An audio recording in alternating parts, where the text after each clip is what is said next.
చేతులు పైకి ఎత్తామండి. అందరూ కూడా కళ్ళు మూసుకొని దేవుని మాత్రమే మనసులో పెట్టుకుందాం. ఇంకే ఆలోచనలో రాకూడదు. దేవుని సన్నిధానానికి వచ్చిన దేవుడు మనం చూస్తున్నాడని, దేవుని మాత్రం ఆనందపరచాలని, దేవుని మాత్రమే సంతోషపరచాలని ప్రతి ఒక్కరు కూడా చేతులు పైకెత్తి కళ్ళు మూసుకొని ధ్యానముతో ప్రభువును ఆత్మతో సత్యముతో మనం ఆరాధిద్దామండి. ఆయన ఆరాధించేవారు ఆత్మతోనూ సత్యముతోనూ ఆరాధించేవారు, పూర్ణ బలముతో ఆయన ఆరాధించాలి. ఆయన ఆరాధించే మనముడు పూర్ణ శక్తితో దేవుని మహిమపరుద్దామండి. ప్రతి ఒక్కరు చేతులు పైకెత్తి కళ్ళు మూసుకుంటూ ప్రభువును మాత్రమే ధ్యానించుకుని ప్రార్థనండి. మనం అందరం కూడా ఆరాధనలో ప్రతి ఒక్కరు కళ్ళు మూసుకుందామండి. నీవు చేసిన ఉపకారములకు నేనేమి చెల్లించెను, నీవు చేసిన ఉపకారములకు నేనేమి చెల్లింతును. ఏడాది దూడలను వేలాది పొట్టేలను, ఏడాది దూడలను వేలాది పొట్టేలను, వేలాది నదులెంతో విస్తార తైలం నీకిచ్చిన తీరునా, వేలాది నదులెంతో విస్తార తైలం నీకిచ్చిన తీరునా, గర్భఫలమైన నా జ్యేష్ఠపుత్రుని నీకిచ్చిన చాలునా, గర్భఫలమైన నా జ్యేష్ఠపుత్రుని నీకిచ్చిన చాలునా.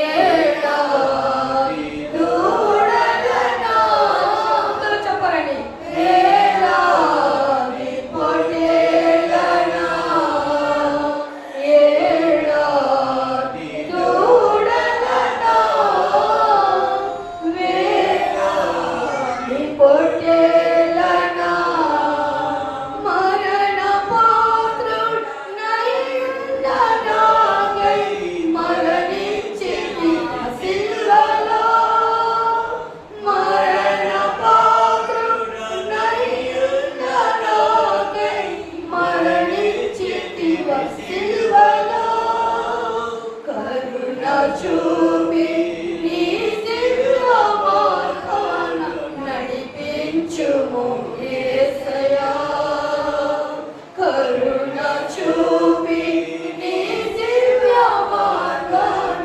నడిపించుము యేసయ్యా. ఏడాది దూడలను వేలాది పొట్టేలను, ఏడాది దూడలను వేలాది పొట్టేలను, పిరిగి నలిగిన బలియాగముగను నా హృదయం అర్పింతును, విరిగి నలిగిన బలియాగముగను నా హృదయం అర్పింతును. రక్షణ పాత్రను చేకూరి నిత్యం నిన్ను వెంబడించెదను, రక్షణ పాత్రను చేకూరి నిత్యం నిన్ను వెంబడించెదను. ఏడాది దూడలను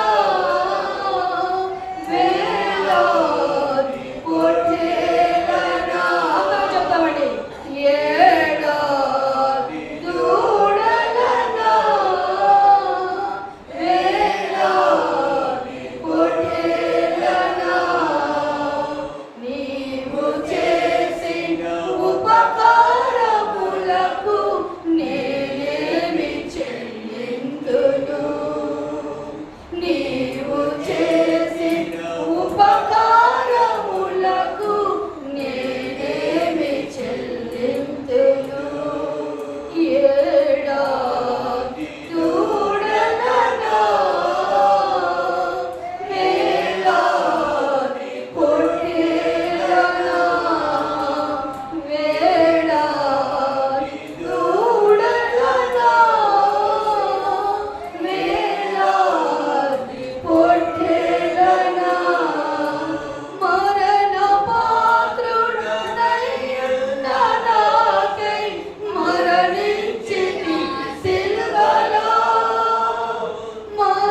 చెప్తామండి. Thank you Jesus, thank you Jesus, thank you Jesus, thank you Jesus, thank you Jesus, thank you Jesus,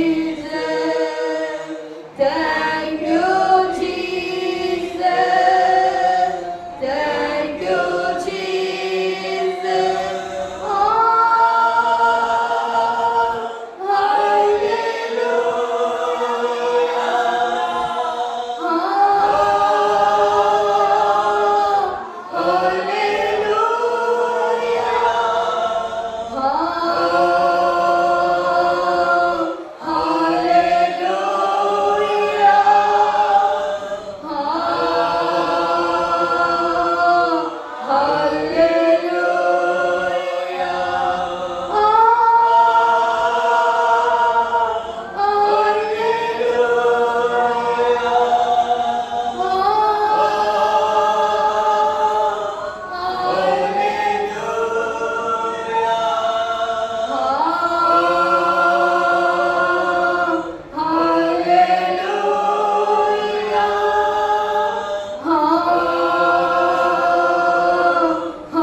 అందరూ చేతులు పైకెత్తి హల్లెలూయా, హల్లెలూయా, హల్లెలూయా, హల్లెలూయా, హల్లెలూయా, హల్లెలూయా.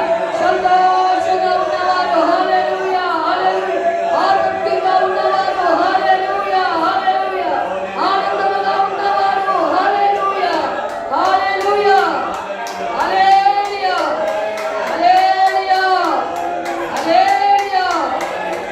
అందరూ కూడా కూర్చుందామండి. ఒకరు ప్రేరేపించిన వారు ఒకరు ప్రార్థన చేయండి. దేవుని సేవకులు వాక్యంలో వెళ్ళబోతుండగా వాక్యం మనతో మాట్లాడులాగున, వాక్యం మన హృదయంలో స్థిరపడేలాగున, వాక్యాన్ని మన లోపలి బ్రతుకులు మనకు అనుగ్రహించేలాగున ఒకరు ప్రేరేపించిన వారు కూడా ప్రార్థన చేయండి. దేవుని దాసుల కొరకు వాక్యం వెళ్ళబోతుంది. నా దాసులు దేవుడు దీవించి ఆత్మవరాతో కృపావరంతో నింపి అనేక హృదయాల దినాన్ని దేవుడు మండించేలాగున, అనేక హృదయాలు దేవుడు కదిలించేలాగా, అనేక నేత్రాలు వెలిగించేలాగా, ప్రతి హృదయం కూడా ఆకలితో దప్పికలు దేవుని కొరకు జీవించే హృదయం కలిగిన లాగున దేవుడు మనతో మాట్లాడి ఒకరు ప్రేరేపించిన వారు ప్రార్థిద్దామండి. హల్లెలూయా, హల్లెలూయా, హల్లెలూయా, హల్లెలూయా. స్తోత్రం దేవా, స్తోత్రం నాయనా, మహోన్నతుడా, మహాగణుడా, పరిశుద్ధుడా, గొప్పదేవా, నీకు స్తోత్రాలు నాయనా. ఉదయకాలం నాయనా, పునరుత్థానం దినమున ప్రభువా, పూర్తి మొదలుకొని ఎంతవరకు మీరు నడిపించారు, మీ నామాన్ని మహిమ పొందినారు దేవా. ఓ ప్రభువా నాయనా, ప్రత్యేకమైన ప్రభువా, మీ వాక్యం ద్వారా మీరు మాతో మాట్లాడండి నాయనా. ఓ జీవాహారం నేనే నాయనా, నా ప్రభువా, నీ జీవం గల మాటలతో మమ్మల్ని అందరినీ తృప్తిపరచండి. మీరు మాట్లాడితే మేము బ్రతుకుతాం. మీరు మాట్లాడితే మేము ఊరికి కలిగి జీవిస్తాం దేవా. ఈ ఉదయకాల సమయంలో మీ సేవకుల ద్వారా మాతో మాట్లాడి తెరవబట్టుకు నాయనా, విలువైన మాటను మా హృదయంలో భద్రపరచుకొని నాయన ప్రకారంగా మీ జీవితంలో సహాయం చేయండి. ఈ ఉదయకాలం నాయన ఇదిగో మీ సేవకుల ద్వారా మాతో మాట్లాడి నూతనంగా వచ్చిన ప్రతి ఒక్క హృదయం తెరవబట్టుకు నాయన నిన్ను ఆపుకోవడానికి, నిన్ను ఆనుకోవడానికి, నీపై విశ్వాసంతో జీవించలకు నూతనంగా వచ్చిన మమ్మల్ని అందరినీ కూడా మీరు జ్ఞాపకం చేసుకుని మీరే మహిమాకంతా ప్రభావాలు పొందండి. మా ప్రభువుని యేసుక్రీస్తు నామములో బ్రతిమలాడుకొని ప్రార్థన చేస్తూ స్తుతిస్తున్నాను. Amen. Praise the lord. Hallelujah. సంతోషమున్న వారు గట్టిగా లేచి చెప్పండి. మరొకసారి పూర్ణ బలముతో, గంభీరంగా, సంతోషముతో hallelujah. Are you ready? Praise the lord. Hallelujah. మిమ్మల్ని మీ కుటుంబాలను బహుగా దీవించును గాక. యేసు క్రీస్తు వారి యొక్క నామములో మీ అక్కర్లన్నీ తీరిపోవును గాక. యేసు నామములో మీరు పైకొచ్చుదురు గాక. యేసు నామములో మీరు బాగుపడుతురు గాక. యేసు నామములో మీరు ఉన్నట్లుగా ఫలించుదురు గాక. యేసు నామములో మీ గుండె మీద ఉన్న ప్రతి భారం తొలగిపోవును గాక. యేసు నామములో మీ కన్నీరు తుడిచివేయబడును గాక. యేసు నామములో మీ జీవితంలో ఉన్న ప్రతి భారము దింపివేయబడును గాక. యేసు నామములో చిరునవ్వు మిమ్మల్ని వెంబడించును గాక. దేవుడు మిమ్మల్ని మీ కుటుంబాలను దీవించును గాక. Praise the lord. హల్లెలూయా. మీ అందరికీ మరొకసారి ప్రేమపూర్వక వందనాలు. Praise the lord. వందనాలు వందనాలు. Praise the lord. నాకు అలాగే వందనాలు. పక్కన వారికి చెప్పండి, గాడ్ బ్లెస్ యూ అని చెప్పండి. God bless you. దేవుడు మిమ్మల్ని దీవించును గాక. Yes, speaking good is always good. ఎప్పుడు కూడా మంచిని మాట్లాడడం అనేది ఎప్పుడు మంచి. Praise the Lord. అందుకే మీరు ఎప్పుడు వినుంటారు, ఎలా ఉన్నారండి అని అడిగితే ఏం చెప్తారు? బాగున్నాం. నిజంగా బాగున్నారా? శోధన లేవా? కష్టాలు లేవా? ప్రజల ఇబ్బందులు లేవా? ఉన్నా ఏం చెప్తారు? బాగున్నాం. బాగున్నాం, అంత బాగుంది. ప్రజల hallelujah. How are you? I'm fine. మీరు ఆలోచించుకున్న ముందే మీ నోట్ నుంచి వచ్చే పదం ఏంటి? I'm fine. బాగున్నాం అంటారు. మీరు ఆలోచించరు. నిద్రమత్తులో కూడా మిమ్మల్ని ఏంటి ఎలా ఉన్నారని అడిగితే ఏం చెప్తారు? బాగున్నానని చెప్తారు. ప్రజల ఎందుకు? Speaking good is always good. శుభోదయం, గుడ్ మార్నింగ్. గుడ్ మార్నింగ్ అంటే బ్యాడ్ మార్నింగ్ అని ఎందుకు చెప్పరు? మార్నింగ్ ఈవెన్ దో బ్యాడ్గా గుడ్గా లేకపోయినా గుడ్ అనే చెప్తారు. గుడ్ మార్నింగ్, మంచి శుభోదయం. ప్రసన్న ఎందుకు పలుకుతున్నావు? మంచిని పలకడం మంచిది. మంచిని పలకడం ఎప్పుడు కూడా మేలే. మన నోట్లో నుంచి వచ్చే జీవమన్నములు నాలిక వశం అంట. జీవము మరణము ఎవరి వశము అంటే ఎవరి కంట్రోల్లో ఉంది? నాలిక. నాలికతో మంచి పలకాలి. జీవితం బాగోపోయినా సరే నువ్వు మంచి పలుకుంటూ వెళ్ళు. నువ్వు ఏమైతే పలికావో ఎవరు వింటున్నారు? దేవుడు విన్నా. దేవుడు దాన్ని జరిగిస్తాడు. అయితే ఆ పలుకు నువ్వు ఎలా పలకాలంటే విశ్వాసముతో పలకాలి. ఆయనను బట్టి పలకాలి. మన బట్టి మనం పలకద్దు. మన బలాన్ని ఆధారం చేసుకుని మనం పలకూడదు. ఆయన పైన ఉన్నాడు. నా పరిస్థితి ఈరోజు బాగోపోయినా సరే బాగు చేస్తాడు. ఆయన ఉన్నాడు కాబట్టి నేను మంచిగా పలుకుతాను అని విశ్వాసంతో మనం ఏం చేయాలండి? పలకాలి. బాగుంటాను, నేను జీవించబడతాను. ప్రజలా మీ జీవితంలో ఏ ఇబ్బందులు ఉన్నా సరే ఆ ఇబ్బందికి విరోధంగా మీరు పలకాలి. కష్టం ఎక్కువ ఉందనుకోండి, మీరు ఏం పలకాలి? ఈ కష్టము యేసు నామములో తొలగిపోవును గాక. ఇది తొలగిపోతుంది, నా దేవుడు తొలగిస్తాడు అని పలుకుతూ వెళ్ళాలి. ప్రజలా ఎప్పుడైనా మీకు అనారోగ్యం ఉందనుకో ఏం పలకాలి? ఆయన గాయాల చేత నేను స్వస్థత పొంది ఉన్నాను. కొన్నిసార్లు మరణ భయం వచ్చినప్పుడు, మరణిస్తామేమో అనిపించినప్పుడు, లేని పక్షంలో ఎవరైనా మీకు ఇంకా లాస్ట్ స్టేజ్లో ఉన్నారు, లేకపోతే మీకు ఇంకా అవకాశం లేదు, మీరు మరణిస్తారన్నప్పుడు మీరేం పలకాలో తెలుసా? నేను చావను, సజీవుడునై యెహోవా క్రియలు. ప్రజలా ఎందుకు ఇంత విశ్వాసపు వాగ్దానాన్ని పలికించాను? ఎందుకంటే అవి కేవలం మాటలు కాదు, జీవము కలిగిన దేవుని వాక్కులు. ఏంటవి? మాటలు కాదు కానీ జీవము కలిగిన దేవుని వాక్కులు. ఆయన నోట్లో నుంచిన వాక్యాలు. ఆయన జీవం ఉంది. ఆ జీవం మనం పలుకుతూ ఉంటే మన జీవితంలో జీవం వస్తుంది. హల్లెలూయా. నేను చావను, సజీవున యెహోవా క్రియలు వివరిస్తా. నేను చావను, సజీవున యెహోవా క్రియలు వివరిస్తా అని మేము పలుకుతూ ఉంటే ఆ మాట మీ మాట కాదు, నా మాట కాదు. ఎవరి మాట అది? దేవుడి మాట. కాబట్టి దాంట్లో జీవం ఉంటుంది. ఆ మాట పలుకుతూ ఉంటే క్రియ రూపంలోకి వస్తుంది. ముందు మాటగా ఉంటుంది కానీ తర్వాత ఏమవుతుంది? ఆ మాటను విశ్వాసంతో మనం జోడిస్తే అది క్రియ రూపంలో మారుతుంది. కాబట్టి విశ్వాసంతో పలకాలి. ప్రజలు today's topic is what takes us far from the faith. విశ్వాసం నుంచి మనల్ని దూరంగా తీసుకెళ్ళేది ఏంటి? ఈరోజు వాక్య సందేశము విశ్వాసం నుంచి దూరంగా తీసుకెళ్ళేది ఏంటి? ప్రజలు సూర్యుని దగ్గర వెలుగు దొరుకుతుంది. చెప్పండి, సూర్యుని దగ్గర ఏం దొరుకుతుంది? వెలుగు దొరుకుతుంది. ప్రజలు సముద్రంలో ఏం దొరుకుతాయి? చేపలు దొరుకుతాయి. చెప్పండి, సముద్రంలో ఏం దొరుకుతాయి? చేపలు దొరుకుతాయి. విశ్వాసం దగ్గర ఏం దొరకాలి? విశ్వాసం దొరకాలి. మీ పక్క వాళ్ళకి చెప్పండి, విశ్వాసం దొరకాలి అని. మీలో విశ్వాసం ఉండాలి. దేవుడు మీ దగ్గర విశ్వాసం ఎదుగుతాడని చెప్పండి. అది జాలని, ఆ జాల పట్టుకుని ఎక్కడికి వెళ్తాడు? ఆ వల పట్టుకుని ఎక్కడికి వెళ్తాడు? సముద్రం దగ్గర వెళ్తాడు. ఎందుకు వెళ్తాడు? చేపలు దొరకాలని వెళ్తాడు. ఆ చేపలు దొరకకపోతే అతను ఏం చెందుతాడు? నిరాశ చెందుతాడు. ప్రజలు ఇప్పుడు సూర్యుడి దగ్గర మనం వెళ్ళినప్పుడు మనకి ఏం దొరకాలి? వెలుగు దొరకాలి. ఒక వెలుగు ఇవ్వకపోతే అది సూర్యుడు కాదు అని అర్థం. సూర్యుడు అని పేరు పెట్టుకున్నా సరే వెలుగు ఇవ్వకపోతే ఏది? అది సూర్యుడు కాదు. ప్రజలా సూర్యుడి దగ్గర వెలుగు దొరకాలి, సముద్రంలో చేపలు దొరకాలి, విశ్వాసి దగ్గర దేవునికి విశ్వాసము దొరకాలి. ప్రజలా దేవుడు నీ జీవితంలో చూసినప్పుడు ఆయన కూడా వెతుకుతాడంట. ఏమని? ఎంత అందంగా ఉన్నామని వెతకడు, ఎంత ధనవంతులమని వెతకడు, ఎంత బాగా మాట్లాడతామని వెతకడు. ఆయన ఏం వెతుకుతాడు తెలుసా? విశ్వాసం ఉందా అమ్మా, నీ విశ్వాసం ఎక్కడ అని అడుగుతాడు. లేకపోతే అదే శిష్యులు వెళ్తున్నారు ధోనిలో, నావ బయలుదేరుతుంది చాలా వేగంగా. బయలుదేరుతూ ఉంటే ముందు బాగానే ఉంది, ప్రశాంతంగా ఉంది. సముద్రం అంటే ఎప్పుడు ఒకలా ఉండదు కదా. ఎప్పుడు ఏమవుతుందో సముద్రానికి కొన్నిసార్లు మౌనంగా ఉంటుంది, కొన్నిసార్లు సముద్రానికి కూడా కోపం వస్తుంది. ప్రజలా సముద్రం ముందు బాగానే ఉంది, నావ బయలుదేరింది ఒడ్డులో నుంచి. వెళ్తున్నారు శిష్యులు హ్యాపీగా, చాలా పిక్నిక్ లా ఉంది. కానీ ఏమైందో తెలుసా? మధ్యలో గాలి లేసింది, తుఫాను లేసింది. ప్రజలా ఆ సముద్రము కెరటాలు లేస్తుంటే అది దోణి మీద పడుతున్నాయి. దోణేమో చాలా చిన్నగా ఉంది, ఆ తుఫాన్ ఏమో చాలా విస్తారంగా పెద్దగా ఉంది.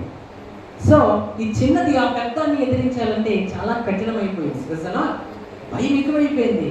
అప్పుడు వాళ్ళు ఏడుస్తూ ఇబ్బంది పడుతూ వాళ్ళు ఏం చేశారంటే, కింద యేసుక్రీస్తు వారు ఏం చేస్తున్నారు? తలగడ మీద పండుకొనిచున్నాడు. ప్రజలా ఆయనకి అన్నీ తెలుసు, కానీ వీళ్ళు ఏం చేస్తారా అని గమనిస్తున్నాడు. ఆయనేమో ప్రశాంతంగా ఉన్నారు, కానీ వీళ్ళు ప్రశాంతంగా లేదు. అయ్యా నీకు చింత లేదా? మనము నశించిపోవచ్చున్నాం అని అంటారు. అంటే అర్థం ఏంటి? యేసయ్య మీకు బాధగా లేదా? మీకు ఇబ్బందిగా లేదా?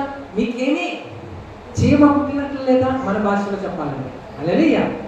అలా పడుకున్నారేంటి? ఏమవుతుంది? సముద్రం లేసిపోతుంది, మనము నశించిపోవచ్చున్నాం, మీకు చింత లేదా అని అంటారు. ఆయనకి చింత లేదు, ఎందుకంటే అన్నీ ఆయన చేతిలో ఉన్నాయి కాబట్టి ఆయనకి ఏం లేదు. ఏమి జరగబోతుందో కూడా ఆయనకి తెలుసు. ఏంటి తెలుసు? ఆ సముద్రం లేస్తారు కానీ ఏమి చేయలేదని ఆయనకు తెలుసు. కిరటాలు వస్తాయి కానీ ఏమి జరగదని ఆయనకు తెలుసు. శత్రుఘ్న మేషక్ అబేద్నెగో అగ్నిగుండంలోకి వెళ్ళినా వాడు కాలిపోడని ఆయనకు తెలుసు. అందుకే దేవుడు మౌనంగా ఉంటాడు, ప్రశాంతంగా ఉంటాడు. మీరు గమనించారా? చిన్నపిల్లలు ప్రతి దానికి భయపడతారు. ఒక బల్లి వస్తుంది అనుకోండి, లేకపోతే ఒక బొద్దింక వస్తుంది అనుకోండి, పిల్లలు ఏమవుతారు? గొప్పగా భయపడి అడుగులు అరుస్తారు. కానీ పెద్దవాళ్ళు మౌనంగా ఉంటారు, ప్రశాంతంగా ఉంటారు. ఎందుకు? అది ఏమి చేయదని వాళ్ళకి తెలుసు కాబట్టి. దేవుడు కూడా అంతే. కొన్నిసార్లు మన జీవితంలో వచ్చే కష్టాలు, శోధనలు, మనము చిన్నవాళ్ళము కాబట్టి, మనుషులవి కాబట్టి, బలహీనము కాబట్టి, ప్రతి శోధనకి మనం ఏమైపోతాం? భయపడిపోతాం. ప్రజలా అమ్మో అప్పుల సమస్యలు, అమ్మో కోర్టు సమస్యలు, అమ్మో ఈ అనారోగ్యం వచ్చింది, అమ్మో వాళ్ళని ఇంత మాట అన్నారు అని మనం భయపడిపోతాం. కానీ దేవుడు అలా భయపడడు, దేవుడు అలా దిగులు చిన్నడు. దేవుడు ప్రశాంతంగా ఉంటాడు. ఎందుకో తెలుసా? అది నేను ఏమి చేయలేమని ఆయనకు తెలుసు, ఎందుకంటే ఆయన నీ పక్కనే ఉన్నాడు. ప్రజలా అవి ఎందుకు నేను ఏమి చేయలేవో తెలుసా? నీ పక్కన ఉన్నవాడు వాటికంటే చాలా బలవంతుడు కాబట్టి, వాటికంటే శక్తివంతుడు కాబట్టి, వాటి మీద అధికారం కలిగిన వాడు కాబట్టి ఆయన శాసిస్తే అవి ఆగిపోతాయి, ఆయన ఆజ్ఞాపిస్తే అవి ఆగిపోవలసిందే. నీ విషయంలో ఆయన శాసిస్తాడు, నీ విషయంలో మాటను సెలవిస్తాడు. యెహోవా ఆజ్ఞాపించగా దాని ప్రకారం ఆయను అంటే దాని అర్థమేంటి? దాని ప్రకారం అవుతుందంట. ఆయన ఏది చెప్తే అది జరుగుతుంది. సృష్టి కూడా చూస్తున్నప్పుడు దేవుడు అన్నాడు, వెలుగు కలగమని పలకగా వెలుగు కలిగాను. ఆయన పలికేటంటే కనీసం చేతులతో కూడా ఏమి చేయలేదు. ఏమని పలికాడు? వెలుగు అయిపోవును గాక అన్నాడు. అంతే, వెలుగు వచ్చేసింది. ప్రజలా జలములు భూమికి ఏమవ్వాలి? జలములు వేరవ్వాలి, దాంట్లో భూమి పుట్టుకొని రావాలి అంటే భూమి వచ్చేసింది. ప్రజలా ఆ విధంగా దేవుడు ఒక్కొక్కటి ఆదికాండం 1వ అధ్యాయం ఇంటికి వెళ్ళించారు, చదవండి. బైబిల్ గ్రంథంలో ఆదికాండం అనేది మొదటి పుస్తకం, ద ఫస్ట్ పేజ్. హల్లెలూయా. ఆదికాండంలో 1వ అధ్యాయం మీరు ఇంటికి వెళ్ళి చదవండి. దేవుడు మాటతో చేసేసుకుంటాడు. ప్రజలా ఈ సృష్టిని ఇంత అందమైన సృష్టిని దేవుడు మాటతో చేస్తాడు. ప్రజలా అందుకే చెప్తున్నాడు, దానినే ఇంత గొప్ప సృష్టినే మాటతో చేస్తే నా కుమారుడా, నా కుమారుతే, నీ చిన్న జీవితంలో కూడా నేను ఏం చేయగలను? సమస్తము చేయగలను. నువ్వు నమ్మాలంతే. ప్రజలా శిష్యులు భయపడిపోతున్నారు, ప్రభుని లేపుతున్నారు. అయ్యా మేము నశించిపోతున్నాం, నీకు చింత లేదా అని అడుగుతున్నారు. ప్రభు లేచి గాలి వైపు చూసి, ఆ సముద్రం వైపు చూసి ఏమన్నారు? బి స్టిల్ అంటే దాని అర్థం ఏంటి? ఆగిపోవును గాక. ఆగిపో. స్వచ్ఛమైన తెలుగులో ఏమని చెప్తారంటే ఆగిపో. దేంటి అంటున్నారు? సముద్రాన్ని. హల్లెలూయా. మనం చిన్న పిల్లలతో అన్నా చిన్న బిడ్డతో అన్నా సరే బిడ్డ ఊరుకోడు. కానీ దేవుడితో అంటున్నాడు, సముద్రం వైపు చూసి ఆగిపో, బీ స్టిల్ అన్నాడు. అంటే ఏమైందో తెలుసా, అంతవరకు కిరటాలు వస్తున్న సముద్రం సైలెంట్ అయిపోయింది. దాంట్లో గాలి వీలుస్తుంది, గాలి ఆగిపోయింది, సముద్రం ఆగిపోయింది, తుఫాన్ రావట్లే, సముద్రం కిరటాలు రావట్లే, మరి సముద్రం ముందు ఎలా ఉందో అది నిమ్మలం అయిపోయింది. అప్పుడు వాళ్ళ వైపు చూసి అన్నాడు, మీ విశ్వాసము ఎక్కడా? ఏమన్నాడు యేసయ్య? మీ విశ్వాసం ఏంటి? ఇన్ని రోజులు నాతో ఉన్నారు కదా, నేను మీతో ఉన్నాను కదా, మీరు నాతో ఉంటే, నేను మీతో ఉంటే మీ విశ్వాసం ఏంటి? ఎందుకు భయపడుతున్నావు? దేవుడు అంటాడు, నేను నీకు తోడే నువ్వు ఎందుకు భయపడుతున్నావు? హల్లెలూయా. నేను నా వల్ల ఉన్నా నువ్వు భయపడ్డావు, మీ విశ్వాసము ఎక్కడ? ఈరోజు దేవుడు మనల్ని అడుగుతున్నాడు, మీ విశ్వాసము వేర్ ఇస్ యువర్ ఫెయిత్? ఈరోజు ఆర్థిక సమస్యలు ఉన్నాయా? దాన్ని చూసి నీ భయపడిపోతున్నావా? ఒకవేళ కోర్టు సమస్యలు ఉన్నాయా? దాన్ని చూసి నీ భయపడిపోతున్నావా? ఒకవేళ ఈరోజు అనారోగ్యంగా ఉందా? బలహీనతలు ఉన్నాయా? ఆరోగ్యం బాగాలేదా? దాన్ని చూసి నీ భయపడిపోతున్నావా? అయితే నువ్వు దాన్ని చూసి భయపడద్దు అని దేవుడు సెలవిస్తున్నాడు. ఎందుకంటే నేను నీ నావలోనే ఉన్నాను. ఎక్కడున్నాడంట? ఆయన నీ నావలోనే ఉన్నాడు. నావ ఏంటి? మన బ్రతికే ఒక నావ, మన జీవితమే ఒక నావ. ఆ నావేమో సముద్రంలో ప్రయాణం చేస్తే, ఈ లోకమైన సముద్రంలో మన బ్రతుకనే నావ ప్రయాణం చేస్తుంది. దేవుడు ఎక్కడో లేడు, పరలోకంలో ఉన్నాడేమో అనుకోకండి, ఆయన మన నావలోనే ఉన్నాడు. ఆయన అక్కడ ఉంటాడు, ఇక్కడ ఉంటాడు, ఎందుకంటే ఆయన ఆత్మస్వరూపి. అందుకే కదా మరి ఇక్కడ ప్రార్థన చేస్తుంటే ఎలా ఉంటున్నాడు, ఎలా మనతో వస్తున్నాడు? ఆయన ఆత్మరూపంలో మనతో సంచరిస్తున్నాడు. అయితే మన కళ్ళు మానవ కళ్ళు కాబట్టి ఆయన చూడలేకపోతున్నాడు. మహిమ కళ్ళు వస్తాయి ఒక రోజు, అప్పుడు మనం ఆయనను చూస్తాము. దేవుడు ఆత్మలో ఉన్నాడు, ఆత్మలోకంలో. మనమేమో భౌతిక లోకంలో ఉన్నాం. ఈ కళ్ళు ఆత్మలోకంలో ఉన్నవి చూడలేదు. ఇప్పుడు గుర్తుపెట్టుకోండి, కొంతమంది అంటారు దేవుడు ఉంటే కనిపించమనండి. దేవుడు కనిపించడు నీకు. ఎందుకు? అన్ని కనిపించవు, కానీ నువ్వు స్పర్శతో తెలుసుకోవాలి, అన్ని స్పర్శించి తెలుసుకోవాలి. బ్రెయిన్ ఉంది అని నమ్ముతున్నావా? మెదడు కనిపిస్తుందా? ఇప్పుడు కనిపించాలంటే ఏం చేయాలి? దాన్ని తీసి బయటికి తీయాలి. తీస్తే మనిషి ఉండదు. హల్లెలూయా. ఒకసారి అలాగే అంటే ఒక ప్రొఫెసర్ ఏమన్నారంటే ఒక పిల్లలతో, దేవుడు ఉంటే చూపించమను అని పిల్లలతో మాట్లాడుతున్నాడు. మా టీచర్, పిల్లలు చిన్నపిల్లలు కదా ఏం మాట్లాడతారు? వెంటనే టీచర్ని ఎదిరించలేదు కదా. వాళ్ళు మౌనంగా కూర్చొని పాఠాలు వింటుంటే టీచర్ కొంచెం చెప్తూ ఆ పాఠాన్ని చెప్తూ అంటున్నాడు, రే మీరు ఎవరికైనా దేవుడు ఉంటే చూపించమనండి. హల్లెలూయా. దేవుడు లేడు, దేవుడు ఉంటే ఏమవ్వాలి? కనిపించాలి కదా అని అంటున్నాడు. నేనున్నానా? అలా చేస్తారు, మీరు ఉన్నారు. అయితే నేను నిజంగా ఉన్నాను అంటే నేను ఉన్నాను. దేవుడు ఉన్నాడా? చూపించండి. లేదు సార్ చూపించలేదు అంటే అయితే దేవుడు లేడు అని అంటున్నాడు. అక్కడ దేవుడిని నమ్ముకున్న ఒక వ్యక్తి, మన దేవుని బిడ్డ, ఆ స్టూడెంట్లో ఒక స్టూడెంట్ అక్కడ ఉన్నాడు. మనసులో అనుకుంటున్నాడు, మా సార్ ఎలా మాట్లాడుతున్నాడు, అవివేకంగా మాట్లాడుతున్నాడు, ఇతనికి ఎలా బుద్ధి చెప్పాలి అని అనుకున్నాడు మనసులో. చిన్న ప్రార్థన చేశాడు, అయ్యా ఇతనికి ఏం చెప్పాలి అని ఆలోచిస్తుంటే దేవుడు ఒక ఆలోచన ఇచ్చాడంట. అడుగు ఎవరిని? ఒక ప్రశ్న అడిగానే దేవుడు ఆలోచనిస్తే వెంటనే సార్ అని చేతులు పైకి ఎత్తాడు. What happened? Get up, what is your question అని అడిగాడు. అంటే సార్ ఒక క్వశ్చన్ అడుగుతాను నేనేమి అనుకోరంటే, మీకు బ్రెయిన్ ఉందా అని అడిగాడు. ఏమన్నాడు? ఏంటో అలా అడుగుతున్నావు? బ్రెయిన్ లేకుండా నీకు క్లాస్ చెప్తానా? బ్రెయిన్ లేకుండా నీకు పాఠం చెప్తున్నాను? బ్రెయిన్ లేకుండా నీకు టీచర్ అయ్యానా? అంత మాట అన్నమేంటి అన్నాను. సార్ మరి ఏమనమంటారు? మీ బ్రెయిన్ నాకు కనిపించట్లేదు కదా, అందుకే ఉందా అని అడిగాను. మీరే చెప్పారు కదా కనిపించలేనిది లేదు, కనిపించేదే ఉన్నది. ఇప్పుడు బ్రెయిన్ కనిపించట్లేదు కదా, దేవుడు కనిపించట్లేదు కాబట్టి దేవుడు లేడు. ఓకే, ఒప్పుకుందాం, అది రైట్. అయితే ఇప్పుడు బ్రెయిన్ కనిపించట్లేదు అంటే మీకు బ్రెయిన్ లేనట్లే అని అన్నాడు. అంతలో ఆ టీచర్ ఏం చెప్పాలి ఆలోచించగా, వీడిది నాకే కౌంటర్ ఇస్తున్నాడు, వీడు నాకేం చెప్తున్నాడని మౌనం అయిపోయాడు. మరొక క్వశ్చన్ అడుగుతున్నారు. సార్ మీరేమనుకోనంటే మరొక క్వశ్చన్ అడుగుతాను. కామన్ సెన్స్ మీకు ఉందా సార్? హల్లెలూయా. అయ్యో ఎందుకు లేదురా, సెన్స్ లేకుండా నీతో మాట్లాడతాను, సెన్స్ లేకుండా ఇంత గొప్పవాడు అయ్యాను అని అడిగాడు. లేదు సార్ మీకేం లేదు, కామన్ సెన్స్ లేదు, ఎందుకు మీరు చూపించలేకపోతున్నారు. హల్లెలూయా. ఇక వీరితో మాట్లాడడం మనకి వేస్ట్ అనుకున్నాడు. పిల్లలందరూ నవ్వుతున్నారు. చివరిగా అప్పుడు అతను అబ్బాయి అన్నాడు, సార్ కనిపించలేనివన్నీ లేనట్లు కాదు, కొన్ని ఉంటాయి, కానీ కొన్నిసార్లు కనిపించకపోయినా స్పర్శించి, అందుకే స్పర్శ అనేది ఒకటి ఉంటుంది. మన దేవుడు కనిపించకపోవచ్చు, అందుకని ఆయన ఆత్మస్వరూపి. ఆయన కనిపిస్తే మనం కనిపించమంట, ఆయన కనిపిస్తే మనమేమో కనిపించవు. ఎందుకంటే బైబిల్లో ఒక మాట ఉంది, మోషే లాంటి భక్తిపరుడు ఉంటాడు బైబిల్లో. అతను అంటాడు, అయ్యా ఇంతకాలం సేవ చేశాను కదా, ఇంతకాలం నీ ప్రజలతో నేను ప్రయాసపడ్డాను కాబట్టి నువ్వు ఒక్కసారి ఉంటే నాకు కనిపించు అని అంటాడు. అప్పుడు దేవుడు ఏమంటాడు తెలుసా అతను చూసి, మోషే నేను నీకు కనిపించిన రోజున నిశ్చయముగా నువ్వు మరణము పొందుతావు, ఎందుకంటే నన్ను చూసి బ్రతికే నరుడు లేడు, అందుకే నేను కనిపించాను. మీ దేహానికి ఈ దేహం ఎలా సృజించబడిందంటే, నేను చేసిన సూర్యుని చూసే బతకడం కష్టం. ఏంటంట, ఆయన చేసిన సూర్యుని చూస్తే మన కళ్ళు తట్టుకోవు, అలాంటిది ఆయనను చూస్తే మనం అసలు జీవించలేము. అయితే దేవుడు అంటున్నాడు, ఇప్పుడు కాదు, నువ్వు శ్వాసంతో జీవించు, మరణం అయిన తర్వాత మరొక కొత్త జీవితం నీకు ఇస్తాను. అప్పుడు ఈ మట్టి దేహం పోయి మహిమ దేహం వస్తుంది. చెప్పండి, ఏ దేహం అది? మహిమ శరీరం.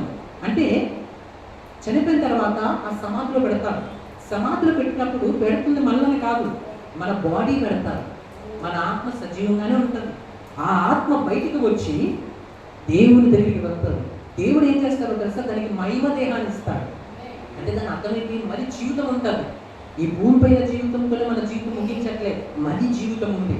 ఆ జీవితమే నిత్యత్వము, పరలోకమా, నరకమా అని చెప్తాం. ప్రజలా ఆ దేహానికి మహిమ దేహాన్ని ఇస్తాడు. ఆ దేహానికి ఈ దేహానికి మన తేడా తెలుసా? ఈ దేహము కొన్నిసార్లు జ్వరం పాలవచ్చు, రోగాలు పాలవచ్చు. అది రోగాలు పాలవచ్చు, ఒక్క రోగం కూడా దేహానికి రాదు. రోగాలు లేని దేహం అది. ప్రజలా ఈ దేహము ప్రతిదానికి భయపడిపోద్ది, కానీ ఆ దేహం భయపడదు. అది చాలా ఆరోగ్యంగా ఉంటుంది, దానికి దుఃఖం ఉండదు, ఏడుపు ఉండదు, ఆకలి ఉండదు. ఈ దేహానికి 3 పూటలు ఏముండాలి? ఆహారం లేవాలి. ఆహారం లేకపోతే ఎలకలు అన్ని పరిగెడతాయి. ప్రజలా ఆ దేహానికి అన్నం కాదు ఏమి లేకపోయినా ఆరోగ్యంగా పరిపూర్ణ ఆరోగ్యంతో ఉంటుంది. ఈ దేహానికి వయసు అయిపోద్ది, ఆ దేహానికి వయసు అవ్వదు. మీకు అర్థమవుతుంది కదా? అలాంటి దేహాన్ని మహిమ దేహం అంటారు. దేవుడు మరి మనకి ఇస్తాడు, అది వాగ్దానం చేసి పెట్టాడు. ప్రజలా ఆయన ఎందరిని విశ్వసించగలరో వారందరూ నిత్య జీవం పొందుతారు. అంటే అర్థం ఇదే, నిత్య జీవం అంటే నిత్యము బ్రతుకుతాం. ఇప్పుడు 70 ఏళ్ళు 80 ఏళ్ళ కాదు, యుగాలు దేవుని వల్లే బ్రతుకుతాం. చెప్పండి ఎలాగా? దేవుడు యుగాలు, దేవునికి మరణం లేదు కదా, మరణము లేకుండా చేస్తాడు ఆయన. ఆ లోకం కోసమే, ఆ నిత్యత్వం కోసమే ఈ ప్రార్థనలని, ఈ భక్తి అంతా, ఈ విశ్వాసం అంతా. ప్రజలా ఇక్కడ మీరు గుర్తు చేసుకోవాలి, కనిపించితేనే ఉన్నదని కాదు, కనిపించలేనివి కూడా కొన్ని ఉన్నాయి. అది స్పర్శించి మనము తెలుసుకోవాలి. దేవదూతలు కనిపిస్తున్నాయా? కానీ ఉన్నాయా? ఉన్నాయి కాబట్టి మనం క్షేమంగా ఉన్నాం. దేవుడు కనిపిస్తున్నాడా? కనిపించడు. కానీ దేవుడు ఉన్నాడు కాబట్టి మన ప్రార్థనలు వినబడుతున్నాయి. కొన్నిసార్లు సాతాను కూడా కనిపించడు. ఎందుకు? ఎప్పుడైనా మీరు ఎవరైనా సాతాను చూసారా? ప్రజలా చూసారా? కనిపించారా? ఎందుకు కనిపించలే? అతను ఆత్మస్వరూపి కాబట్టి. ఆత్మలోకంలో ఉండేవి నిజంగా సాతాను దురాత్మలు కనిపిస్తే మానవుడు చూసి భయపడి చనిపోతాడు. ప్రజలా వాటి యొక్క రూపాలు చాలా వికృతంగా ఉంటాయి, చాలా భయంకరంగా ఉంటాయి.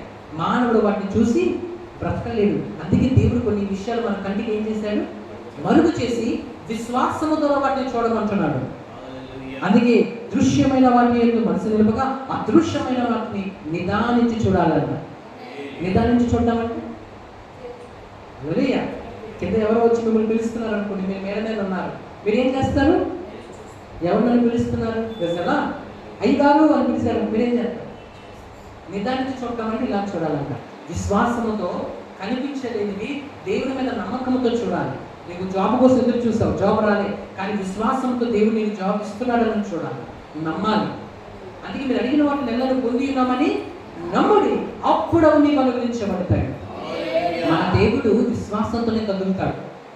విశ్వాసం ఆయనకి ఎంతో అవసరం. ప్రజల మరొక విషయం చదువుని, ఇర్మియా గ్రంథము 3వ అధ్యాయము 22వ వచనం. ఇర్మియా గ్రంథము 3వ అధ్యాయము 22వ వచనం. భ్రష్టులైన బిడ్డలారా తిరిగి రండి, మీ అవిశ్వాసమును. దేవుడు ఏమంటున్నాడు? తిరిగి రండి, మీ అవిశ్వాసాన్ని ఏం చేస్తాను? బాగు చేస్తా. అంటే విశ్వాసం లేకపోతే ఆ విశ్వాసం ఇచ్చేది ఎవరంట?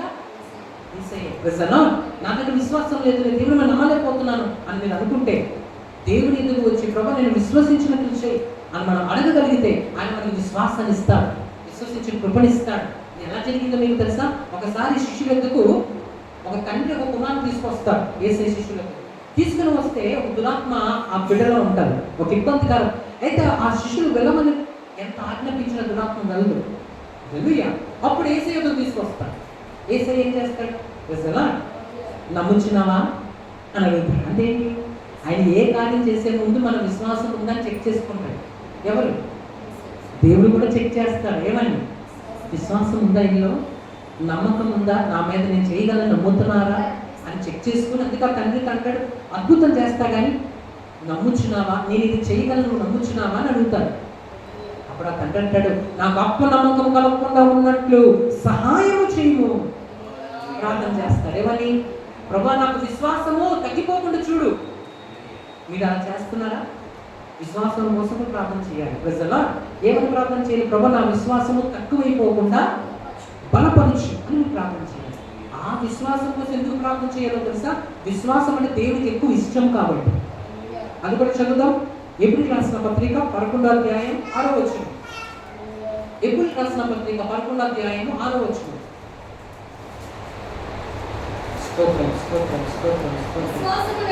విశ్వాసము లేకుండా దేవునికి ఇష్టడై ఉండుట ఏంటంట? ఎవరికి ఇష్టం అవడం? మనుషులు బయరూపాన్ని చూస్తారేమో, బయరూపాన్ని చూసి ఇష్టపడతారేమో, దేవుడేమో విశ్వాసం చూసి ఇష్టపడతాడంట. విశ్వాసం లేకపోతే దేవుడికి మనం ఏమై ఉండలేము, ఇష్టంగా ఉండలేము. అంటే దేవుడికి మనం ఇష్టం అవ్వాలంటే మనం ఏం కల్పించాలి? విశ్వాసం ఒక సౌందర్యం లాంటిది. విశ్వాసం అనేది దేవుడు చూసే సౌందర్యం. చెప్పండి. ముఖ రూపం బాగున్న వారు అందమైన వారు కాదు, విశ్వాసం కలిగిన వారు అందమైన వారు. దేవుడికి నువ్వు ఏ బట్టలు వేసుకుంటే మనుషులేమో మంచిగా డ్రెస్అప్ అయ్యి మంచిగా నువ్వు తయారవుతే వాళ్ళే ఉన్నారు అని అనుకోవచ్చు. కానీ దేవుడు ఎలా అనుకుంటాడు తెలుసా? విశ్వాసము నువ్వు కలిగి ఉంటే ఒక అందమైన వ్యక్తిగా కనిపిస్తాం, ఒక సుందరమైన వ్యక్తిగా కనిపిస్తాం. ఆయన మీద నమ్మకమైన విశ్వాసము. ప్రజలా విశ్వాసము లేకుండా అంట దేవుడికి ఇష్టడై ఉండడం అసాధ్యం, అసంభవం. దేవునికి మీద నమ్మకం నమ్మనండి, దేవుని విశ్వాసం నాకు ఉండదు అంటే నువ్వు దేవునికి ఇష్టంగా మారలేవు. ప్రజలా ముందు దేవుడి దగ్గర నుంచి ఏమైనా పొందుకోవాలంటే ముందు దేవుని నువ్వు నమ్మాలి, ఆయన చేయగలని నువ్వు నమ్మాలి. మనుషులలోనే నమ్మకం లేకపోతే వాళ్ళకి సాయం చేయరు. ఉదాహరణ చెప్తున్నా. ప్రజలు ఒక కొట్టుకి వెళ్ళినప్పుడు ఆ కొట్టు వ్యక్తులు మనకి ఏముండాలి అంటే మనం మనీ ఇస్తున్నప్పుడు లేదా పాల ప్యాకెట్కో దేనికో మనం కొంటున్నప్పుడు మనం ఇచ్చిన మనీకి వాళ్ళు ఏం ఇస్తారు? ఆ వస్తువులు ఇస్తారు అన్న విశ్వాసం అనుకుంటారు. ఒక డాక్టర్ దగ్గరికి వెళ్ళినప్పుడు మనం డాక్టర్ గారి ట్రీట్మెంట్ చేస్తున్నప్పుడు ప్రజలు అతను మంచి మందులు మంచి మెడిసిన్స్ ఇస్తారని మనకు నమ్మకము ఉండాలి. అప్పుడు నమ్మకం లేకపోతే ముందుకు వెళ్ళాలి. ఒక ఆటో ఎక్కాలంటే నిజంగా ఉండాలి, నమ్మకం ఉండాలి. మనుషుల మధ్యన నమ్మకం లేకపోతే ఒక భార్య మీద భర్తకి నమ్మకం ఉండాలి, ఒక భర్త మీద భార్యకి లేదా కుటుంబం నిలబడదు. ప్రజలు పనులు చెప్పవు. విశ్వాసం లేకపోతే ఏమవుతుంది? నమ్మకం లేకపోతే ఏం చేస్తుంది చెప్పండి? కుటుంబాల్లో నమ్మకం లేకపోతే కుటుంబాలు నిలబడవు. హల్లెలూయా. పనులు ఆగిపోతే జరగవలసిన పనులు జరగవు. ఎక్కడైనా ఏం చేయాలి? నమ్మకం ఉండాలి. ఒక వర్కరు అయితే నీ యజమాని మీద నీకు నమ్మకం ఉండాలి. యజమాని అంటాడమ్మా ఈ నెలంతా కూడా నువ్వు పని చేయి, ఈ పని అయిన నీకు ఏమి ఇస్తాను, నువ్వు ఇస్తావేమో నీకు పని ఇవ్వడు. చెప్పండి ఏమవుడు అన్నాడు. నెల రోజులు పని చేయి, నెల ఆఖరిలో నేను ఇస్తాను, జీతం ఇస్తాను అన్నారు అనుకున్నాం.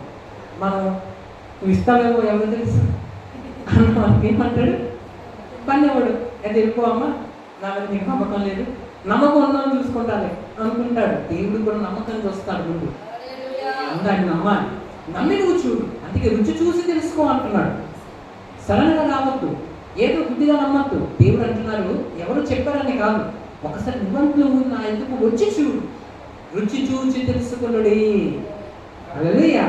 అంటే ఆయన వచ్చి నమ్మి ప్రార్థన చేసి చూడు, అవుతుందా అవదో. ప్రజలా ఖచ్చితంగా కార్యాలు చేసేవాడు నేను ప్రకటిస్తున్నా గొప్ప దేవుడు. అయితే ఇక్కడ గుర్తుపెట్టుకోవాలి, విశ్వాసం లేకుండా దేవుడికి ఇష్టంగా మారడం అసాధ్యం. కాబట్టి మనం ఏం కాపాడుకోవాలి? మీ పక్క వాళ్ళకి చెప్పండి, విశ్వాసం కాపాడుకుందని.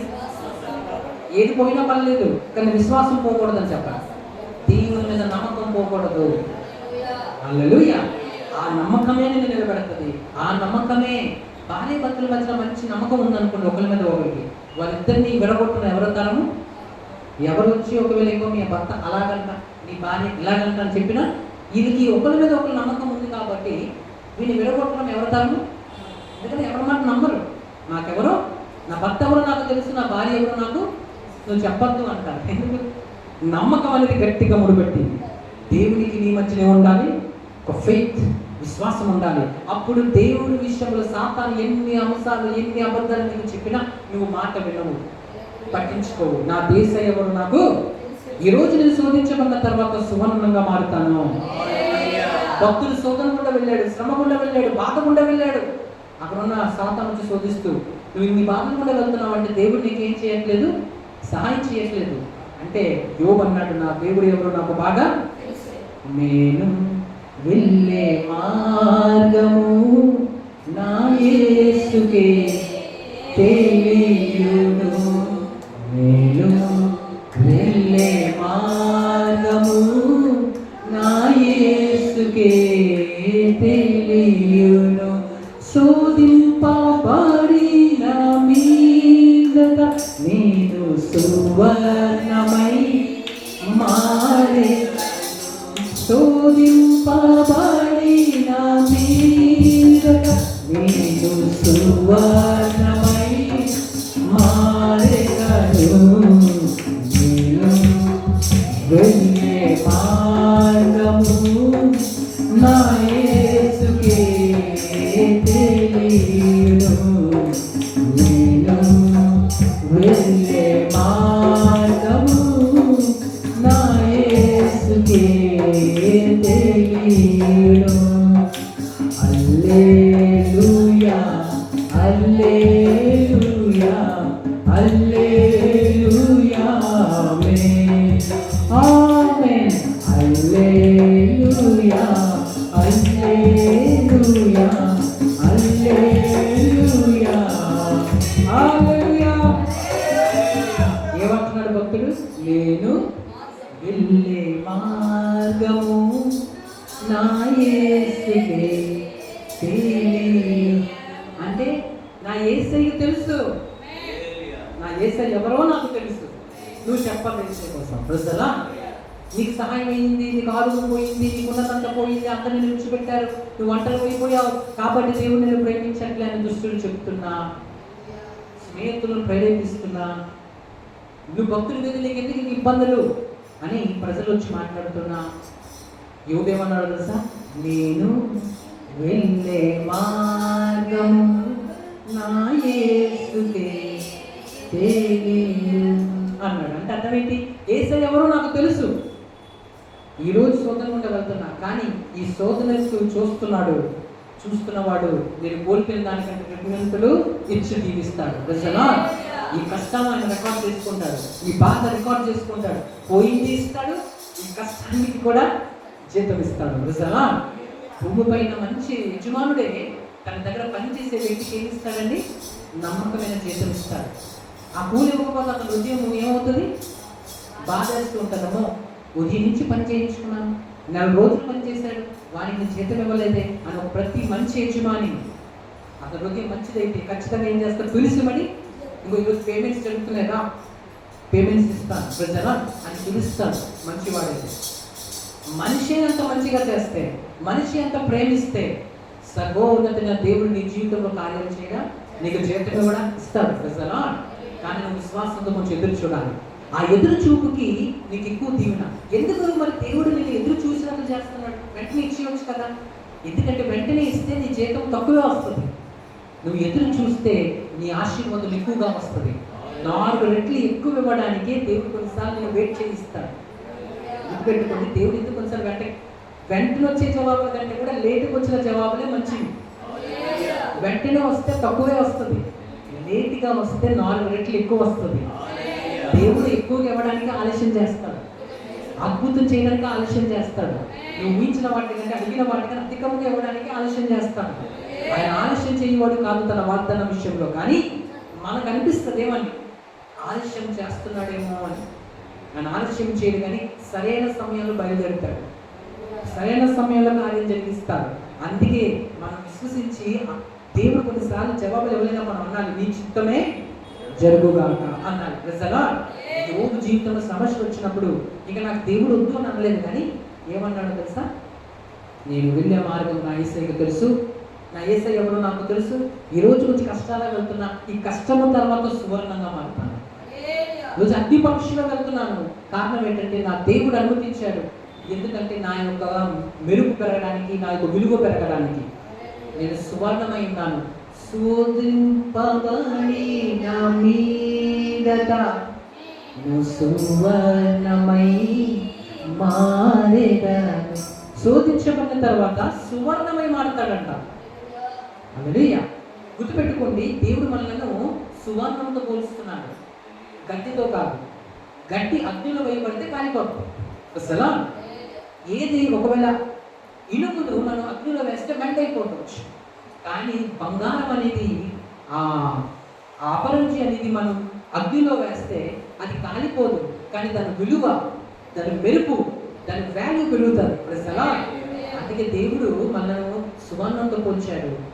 దేవుడు మనల్ని ఒక శోధనలో నడిపిస్తున్నాడంటే, శోధనలో వెళ్తుంటే అనుమతిస్తున్నాడంటే అది నీ మంచి కోసమే. ఆ పరీక్ష తర్వాత దేవుడు 4 రెట్లుగా నేను దీవిస్తాడు. సాతాను శోధిస్తాడు, దేవుడు ఏం చేస్తాడు? పరీక్షిస్తాడు. అందుకే శోధించబడుతున్నప్పుడు దేవుడు శోధిస్తున్నాడు అని అనుకోవడం. హల్లెలూయా. కొన్నిసార్లు తెలుగు పదాలు ఇంగ్లీష్ పదాలతో మనం చూస్తే ఆ ట్రాన్స్లేషన్ ఒకలా అనిపించవచ్చు, కొన్నిసార్లు మార్పు. హల్లెలూయా. శోధన, తెలుగు పదాల్లో శోధన రాయబడింది, టెస్ట్ని మరొకటి ఏంటంటే ఆ పరీక్ష, ఆ ఎగ్జామ్ని కూడా. హల్లెలూయా. శోధన, పరీక్ష గుర్తుపెట్టుకోండి. శోధన, కానీ ఇంగ్లీష్లో టెస్ట్ అని ఉంటుంది, టెస్ట్, ప్రజల ట్రయల్స్ అని ఉంటుంది. ఇక్కడ మీరు అర్థం చేసుకోవాలి, ఆ పదము శోధన అని ఉన్నారు, పరీక్షను కూడా శోధన అంటారు, అది కూడా గుర్తుపెట్టుకోండి. కానీ బాగా మనం అర్థం చేసుకుంటే సాతాను శోధిస్తాడు, దేవుడు పరీక్షిస్తాడు. శోధన అంటే నేను పాపం వైపు నెట్టేది శోధన. హల్లెలూయా. పరీక్ష అంటే నేను ఆగినట్లు చేస్తుంది, కొంచెం నేను వెయిట్ చేసినట్లు చేస్తుంది. దేవుడు మనల్ని ఆపుతాడు. కొన్నిసార్లు మంచిది కానప్పుడు దేవుడు మనకి ఇవ్వడు, మనం అడిగినా సరే కొన్నిసార్లు దేవుడు ఇవ్వట్లేదంటే దానికంటే శ్రేష్టమంది ఇవ్వబోతున్నాడు అని మనం నమ్మాలి. ప్రజలా అదే విశ్వాసం. అయితే ఇక్కడ మనం ఏం నేర్చుకున్నాం? విశ్వాసానికి దూరం చేసేది ఏంటి? దేవునికి ఏమో విశ్వాసం చాలా ఎక్కువ ఇష్టం. దేవుడు ఏ కార్యం మన జీవితంలో చేయాలనుకుంటే విశ్వాసాన్ని చూస్తాడు. ఏం చూస్తాడండి? విశ్వాసం చూస్తారు. ఒక డాక్టర్ గారిలో ఏం చూస్తాం? ఒక వ్యక్తి డాక్టర్ అవ్వాలంటే వాళ్ళ ముందే ఎంబీబీఎస్ ఉందా లేదా, క్వాలిఫికేషన్ చూస్తారా లేదా? ఒక ఉద్యోగం వెళ్ళినప్పుడు కూడా సర్టిఫికేట్స్ ఎందుకు కలుగుతారు అంటే వాళ్ళు చెక్ చేసుకుంటున్నారు, ఏదో వాళ్ళకి కావాలి. ప్రజలా ఆ చదువు సంథింగ్ దే నీడ్. హల్లెలూయా. ప్రతి వ్యక్తి కూడా చెక్ చేసుకుంటాడు, దేవుడు కూడా మనల్ని చెక్ చేస్తాడు. అయితే ఆయన చెక్ చేసేది పెద్ద కాస్ట్లీ ఏమి కాదు, అది మనం పొందుకోలేనిది కాదు, మనం సంపాదించలేనిది కాదు, డబ్బు కాదు, బంగారం కాదు. అదేంటి దేవుడు చూసేది? ఫెయిత్, విశ్వాసం. ₹1 ఖర్చు లేకుండా నువ్వు అది సంపాదించవచ్చు, దేవునికి నువ్వు కానుకదని ఇవ్వచ్చు. ప్రజలా ఏంటది? విశ్వాసం. దేవుడు మన హృదయాన్ని చూసినప్పుడు మన హృదయాన్ని ఏం కనిపించాలి? విశ్వాసం. అయితే కొన్ని విషయాలంట ఈ విశ్వాసానికి దూరంగా తీసుకెళ్తాయంట. అవేంటి ఒకటిగా మనం చూద్దాం. రోమీయులకు రాసిన పత్రిక 10వ అధ్యాయం 17వ వచనం. రోమీయులకు రాసిన పత్రిక 10వ అధ్యాయము 17వ వచనం. స్తోత్రం, స్తోత్రం, స్తోత్రం, స్తోత్రం.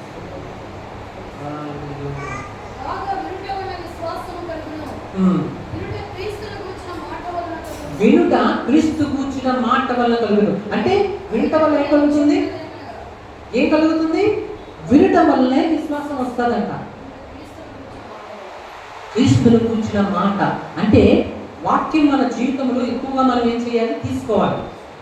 వాక్యం తీసుకోకపోతే ఏమవుతుంది? మన విశ్వాసం తగ్గిపోతుంది. చెప్పండి, ఎక్కువ ఏం తీసుకోవాలి మనము? ఉదాహరణకు అర్థం అవ్వాలంటే డాక్టర్ గారు ఒక మెడిసిన్ ఇచ్చారు. ఫర్ ఎగ్జాంపుల్ ఒక డయాబెటీస్ ఉందనుకోండి, ఆ డయాబెటీస్కి ఒక మెడిసిన్ ఇస్తారు. ఆ మెడిసిన్ తీసుకున్నప్పుడు డయాబెటీస్ ఏమవుతుంది? కంట్రోల్లో ఉంటుంది. ఒకవేళ తీసుకోకపోతే ఆ కండిషన్ తగ్గుతుంది, కంట్రోల్ తగ్గుతుంది. అసలు అలాగే ఒక మందు లాంటిది అన్నమాట దేవుని వాక్యం. దేవుని వాక్యాన్ని మనం చదవాలి, వినాలి, మాట్లాడాలి, ధ్యానించాలి. అంటే వాక్యాన్ని ఎక్కువగా మనం ఆహారం తీసుకున్నట్లు తీసుకుంటే ఏమవుతుంది? మన విశ్వాసము తగ్గిపోకుండా కంట్రోల్ తగ్గిపోకుండా ఉంటుంది. విశ్వాసం ఎప్పుడు తగ్గిపోతుందంట? వాక్యం మన జీవితం కరువైనప్పుడు. కరువైపోవడం అంటే తక్కువైపోయినప్పుడు. హల్లెలూయా. అందుకే వాక్యాన్ని ఎక్కువగా మీరు ఏం చేస్తుండాలి? వినాలి, చదవాలి, ధ్యానించాలి, అసలు ఆలోచించాలి, పలకాలి. లేకపోతే మీరు రోజు చూసి చదివినా పర్వాలేదు. ఒకవేళ చదవలేనండి అనిపిస్తే మీరు ఏం చేయాలి? ఇప్పుడు ఆడియో బైబిల్స్ కూడా వచ్చాయి అసలు. అంటే మీరు ఫోన్లో ఇప్పుడైతే ఆడియో బైబిల్స్ వచ్చి మీరు వాక్యాన్ని ఒకవేళ చదవకపోయినా ఏం చేయొచ్చు? అలా ఆన్ చేసుకుని వినొచ్చు. ప్రజల బైబిల్ యాప్స్ వచ్చాయి. మీరు వాటిని ఎవరికి చెప్పినా మీరు తీసిస్తారు. వాటిని మీరు చూసి ఏం చేయాలి? రికార్డ్ అయ్యి ఉంటుంది వాక్యం అంటున్నాను. మీరు ఆన్ చేస్తే ఆ వాక్యం ఏమవుతుంటుంది? వినొచ్చు. ప్రజల అలా విధంగా యూట్యూబ్ ఛానల్స్ ఉన్నాయి. అనేక విషయాల్లో వాక్యాలు చెప్తూ ఉంటారు. అన్నీ వింటుంటే ఉంటే ఏమవుతాయి? విశ్వాసం పెరుగుతూ ఉంటారు. వాక్యము కరువు అవుతేనంట ఏమవుతుంది? విశ్వాసము. సో విశ్వాసానికి దూరంగా తీసుకెళ్ళిపోయింది ఏంటి? వాక్య కరువు. వాక్యం తగ్గిపోతే నీ విశ్వాసం కూడా ఏమైపోతుంది ఆటోమేటిక్గా. ఎందుకంటే దేవుని వాక్యాలు ధైర్యం ఇస్తాయి, దేవుని వాక్యాలు జ్ఞానం ఇస్తాయి, దేవుని వాక్యాలు ఆధారం ఇస్తాయి, దేవుని వాక్యాలు నేను బలపరుస్తాయి. ఇలాంటివి మనం తగ్గిస్తే మన విశ్వాసం కూడా దేవుని మీద ఏమైపోద్ది? తగ్గిపోతుంది. కాబట్టి వాక్యము కరువే విశ్వాసాన్ని మళ్ళీ ఏం చేస్తుంది? దూరం చేస్తుంది. రెండో విషయం, సామెత గ్రంథము 23వ అధ్యాయం 4వ వచనం. సామెత 23:4 వచనం. Bible, the book of Proverbs 23:4. 23వ అధ్యాయము 4వ వచనం. స్తోత్రం, స్తోత్రం. ఎస్, ఐశ్వర్యము పొందా ప్రయాసపడకుము, నీకు అట్టి అభిప్రాయము కలిగినను దానిని విడిచిపెట్టుము, నీవు దాని మీద దృష్టి నిలిపిన తోడనే అదేమవుతుందంట? లేకపోవను. అసలు దేనికోసం చెప్తున్నారు ఇక్కడ? Don't love money. డబ్బును ప్రేమించకూడదు. చెప్పండి, దేన్ని ప్రేమించకూడదు? ధనాన్ని ప్రేమించకూడదు. మరి ధనం అవసరం లేదా? ఈ లోపల అన్ని పేమెంట్స్ కట్టుకోవాలి కదా, భోజనం చేయాలి కదా, ఫీజులు కట్టుకోవాలి కదా, ఇంటి రెంట్ కట్టుకోవాలి కదా. మరి ఎలాగండి? ధనము అవసరానికి వాడాలి తప్ప ధనాన్ని ఏం చేయకూడదు? ఎక్కువగా ప్రేమించుకోవాలి. ప్రేమించడం అంటే ఇంకా అది ఉంటేనే జీవితం, అది లేకపోతే నా బ్రతికే లేదు. దాన్ని ఎలాగైనా సంపాదించుకొని ఉంచుకోవాలి, ఇంకా కావాలి. ప్రజల అలాంటి ఆలోచన మనకి ఉండకూడదు. వాక్యం ఏం చెప్తుంది చూడండి, 23:4 వచనం. ఐశ్వర్యము పొంద ప్రయాసపడద్దు, అవసరం అనుకుంటే చాలు, అతిగా పోకూడదంట. చెప్పండి, అతిగా వెళ్తారు కొంతమంది. అంటే ఎంతున్నా కొంతమంది సరిపోదు, ఇంకా కావాలి, ఇంకా కావాలి, ఇంకా కావాలి. ప్రజల అలాంటి ఆశ మనకు ఉండకూడదంట. దేని మీద? ధర్మం మీద. ప్రజల ఐశ్వర్యము పొంద ప్రయాసపడకుము, నీకు అట్టి అభిప్రాయము కలిగినను దానిని విడిచిపెట్టుము. ప్రజల నీకు అట్టి అభిప్రాయము కలిగినను ఏం పెట్టాలి? విడిచిపెట్టాలి. హల్లెలూయా. దేనిని? ఐశ్వర్యము పొందాలి అనే ఆలోచన నీకు వస్తే, ఐశ్వర్యంగా సంపాదించిన ఆలోచన వస్తే, అటువంటి అభిప్రాయం నీకు ఉంటే దాన్ని ఏం చేయాలి? విడిచిపెట్టుము. ఇంకో మాట 5వ వచనం, నీవు దాని మీద దృష్టి నిలిపిన తోడనే అదేమైపోతుందంట? ఎందుకు లేకపోతుంది?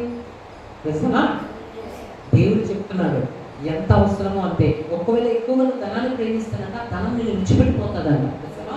అంటే అలాంటి పరిస్థితులు ఎదురవుతాయి. అందుకే మీరు చూడండి, కొంతమంది అన్యాయంగా సంపాదించిన వాళ్ళు ఉంటారు. వాళ్ళు చూసి మనం వ్యసనపడి తొందరపడ అవసరం లేదు. ఎందుకంటే అన్యాయంలో వచ్చేది ఎప్పుడు కూడా స్థిరంగా ఉండదు. కష్టపడి సంపాదించింది ఎప్పుడైనా నిలబడుతుంది. అసలు దేవుడు కూడా కష్టపడమని మనకు చెప్తున్నాడు. కష్టం దేవుడు ఎప్పుడు కూడా అన్యాయము తప్పుదారులు వెళ్ళమని ఎప్పుడు మనకు దేవుడు చెప్పడు. దేవుడు ఎప్పుడు కూడా సన్మార్గంలోనే, నువ్వు 5 రూపాయలు సంపాదించినా నీ కష్టంతో సంపాదించాలి. చెప్పండి, వడ్డీలతో కాదు, ఇద్దరిని ఇబ్బంది పెట్టి కాదు, ఇద్దరిని దోచుకొని కాదు, ఇద్దరిని భయపెట్టి కాదు. దేవుడు నీకు ఇచ్చిన దాంట్లో ఏమై ఉండాలి? సంతృప్తి కలిగి ఉండాలి. నేనున్న స్థితిలోనే సంతృప్తిని కలిగించు, ఏమున్న లేకున్నా నీ కొరకే బ్రతికించు. నేనున్న స్థితిలోనే సంతృప్తిని కలిగించు, ఏమున్న లేకున్నా నీ కొరకే బ్రతికించు. హల్లెలూయా. సంతృప్తిగా ఉండాలండి. చెప్పండి, తృప్తి లేకపోతే తృప్తి లేని జీవితమే శాపకరమయ్యా, సంతుష్టి సహితమే క్షేమకరమయ్యా. ప్రజలా లేనిపోని ఆశలలో ఆని ఉందయ్యా, లేనిపోని కోరికలలో ఆని ఉందయ్యా, ఆని ఉందయ్యా. తృప్తి లేని జీవితమే శాపకరమయ్యా, తృప్తి లేని జీవితమే శాపకరం. సంతుష్టి సహితమే క్షేమకరమయ్యా, సంతుష్టి సహితమే. ఏటి క్షేమము? సంతుష్టి. దేవుడు ఇచ్చినది చాలు, తృప్తిగా ఉండాలి. ప్రజలా నీకు అక్కర ఉంటే నువ్వు దేవుని అడగచ్చు, తప్పలేదు. నీకు అక్కర ఉంది, నీకు సరిపోవట్లేదు. ప్రజలా నీ ఖర్చులు ఎక్కువ ఉన్నాయి, లేని పక్షంలో నువ్వు ఫీజులు కట్టుకోలేకపోతున్నావు, అటెండ్కి కట్టుకోలేకపోతున్నావు, దేవుని అడగచ్చు.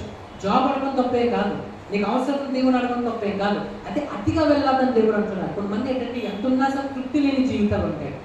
అంటే వాళ్ళకి సరిపోయినంత ఉంటుంది, అన్ని పనులు అయిపోతాయి, ఇంకా ఉన్నా ఇంకేమనుకుంటారు, ఇంకా కావాలి, ఇంకా కావాలి. అలాగే దేవుడు అంటున్నారు, ఐశ్వర్యం పొంద ప్రయాసపడకు, నీ కట్టి అభిప్రాయం ఒకవేళ వచ్చినా దాన్ని ఏం చేయి, విడిచిపెట్టే. అంటే ధనాన్ని ప్రేమించుకు, నువ్వు నన్ను ప్రేమించాలి. ధనం నీకు దేవుడు అవ్వకూడదు, ధనం నీ కాళ్ళ కింద ఉండాలి. ఆది అపోస్తులంట ధనానికి ఏ స్థానం ఇచ్చారు? పాదాల స్థానం ఇచ్చారు. వాళ్ళు తీసుకుని వచ్చి తమ అపోస్తుల పాదం మీద పెట్టింది. అంటే దాని అర్థమేంటి? ధనాన్ని వాళ్ళు నెత్తి మీద పెట్టలేదు, ధనాన్ని ఎక్కడ పెట్టారు? పాదాల కింద పెట్టారు. అంటే దాని అర్థమేంటి? అది అవసరానికి నీ సేవకుడు, మనకి సేవకుడు ఎవరు? ధనము మనకి సేవ చేసేవాడు, కానీ మనము ధనాన్ని ఏం చేయకూడదు, సేవ చేయకూడదు. అంటే దాని అర్థం ఏంటంటే అది మన కాలు కింద ఉండాలి, అవసరానికి తప్ప అతిగా దాన్ని ఆశించకూడదు. అది దురుపయోగంగా మారుతుంది. అంటే ఒక విధమైన దురాశగా మారి రెక్కలు ధరించి అది ఎగిరిపోవును. ఎక్కువగా దాని మీద ఆశ పెట్టుకుంటేనంట, ధనం మీద, అది రోజు ఏమవుతుందంట, రెక్కలు ధరించి పక్షి ఎగిరిపోయినట్లు, కాకిపిల్ల ఎగిరిపోయినట్లు, పావురంపులు ఎగిరిపోయినట్లు, పిచ్చిలు ఎగిరిపోయినట్లు అది ఏమవుతుంది, నీకు దూరంగా నేను బాధపరిచేది పద్ధతి. ప్రజలా అయితే ఎంత అవసరమో అనుకుంటే మనకి చాలు, అది తృప్తి కలిగి జీవించాలి. నీకు అవసరం ఉన్నప్పుడు దేవుడిని నువ్వు అడగాలి, కానీ ధనానికి మాత్రం ప్రేమించకూడదు. ఏం చేయాలి? వాడుకోవచ్చు, కానీ ఏం చేయకూడదండి, అతిగా ప్రేమించకూడదు. నీకు అది ఉంటేనే నా జీవితం, దేవుడు లేకపోయినా పర్లేదు, అది ఉంటే చాలు అనుకుంటే ఇబ్బంది. ఎందుకంటే బైబిల్ గ్రంథంలో ఒక ధనవంతుడు ఉన్నాడు, అతని పేరు రాయబడలేదు. అతను ఏమనుకున్నాడంట, తినము తాగము సుఖించము అన్నాడు. ఎవరితో? తనకు తానే చెప్పుకుంటున్నాడు మనసులో. ఏమని? తన ప్రాణంతో అనుకుంటున్నాడు. ఏమని?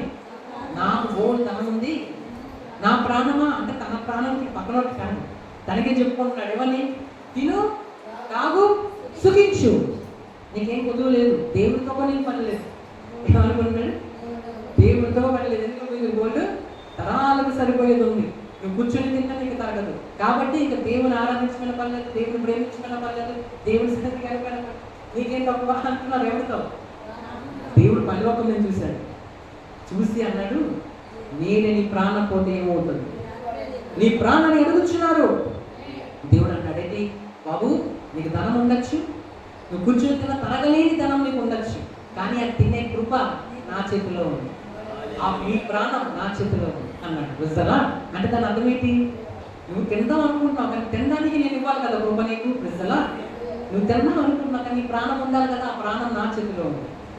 ఆ ప్రాణం నేను ఇస్తేనే నువ్వు అక్కడ కలిగింది తింటావు. నేను పైనుంచి ఆరోగ్యం ఇవ్వకపోతే నీకు ఆరోగ్యం ఉండదు, నేను ప్రాణం ఇవ్వకపోతే నీకు ప్రాణము. కానీ దేవుడు అన్నాడు, అయితే నీ కలిగినంత నువ్వు చేయి, నా కలిగినంత నేను చేస్తాను. ప్రజలా what you can do it and I will do what I can do it. ప్రజలా దేవుడు అన్నాడు, నేను నీ ప్రాణాన్ని అడుగుచున్నాను, వెర్రివాడా అని అన్నాడు. దేవుడు ఏమంటున్నాడు? పిచ్చివాడా అని అంటున్నాడు. ఎందుకని? మైండ్ లేనివాడు, మన భాషలో చెప్పాలంటే మైండ్ నీకు లేదు అంటున్నాడు. ఎందుకు అంటున్నాడు? దేవుడికి కోపం వచ్చింది.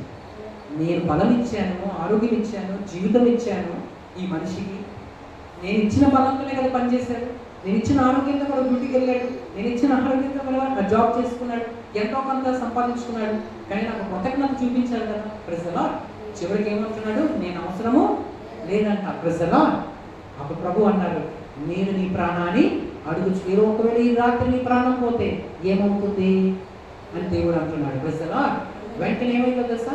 ఆ రాత్రికి రాత్రే ఆ ధనవంతుడు మరణిస్తాడు, అతని ఆత్మ వెళ్ళిపోదు. ప్రజలా ఇక ఆ ధనవంతుడు ఏమైంది? మీరు ఆలోచించండి. ఉంది తినడానికి, కానీ తినడానికి ఎవరు లేడు, మనిషి లేడు, ఇంకేం లాభం? ప్రజలా అనుకున్నాడు ఇంత సంపాదించాడు. చూసారా? మనకు బండి ఉంటే సరిపోదు, ఆ బండి మీద కాపుదలు ఇచ్చే దేవుని కృప ఉండాలి. హల్లెలూయా. మంచం ఉంటే సరిపోదు, మంచం మీద సుఖమైన నిద్ర దేవుడు ఇవ్వాలి. బ్రతుకుంటే సరిపోదు, ఈ బ్రతుక్కి ఆరోగ్యం ఆయన ఇవ్వాలి. నిజమా?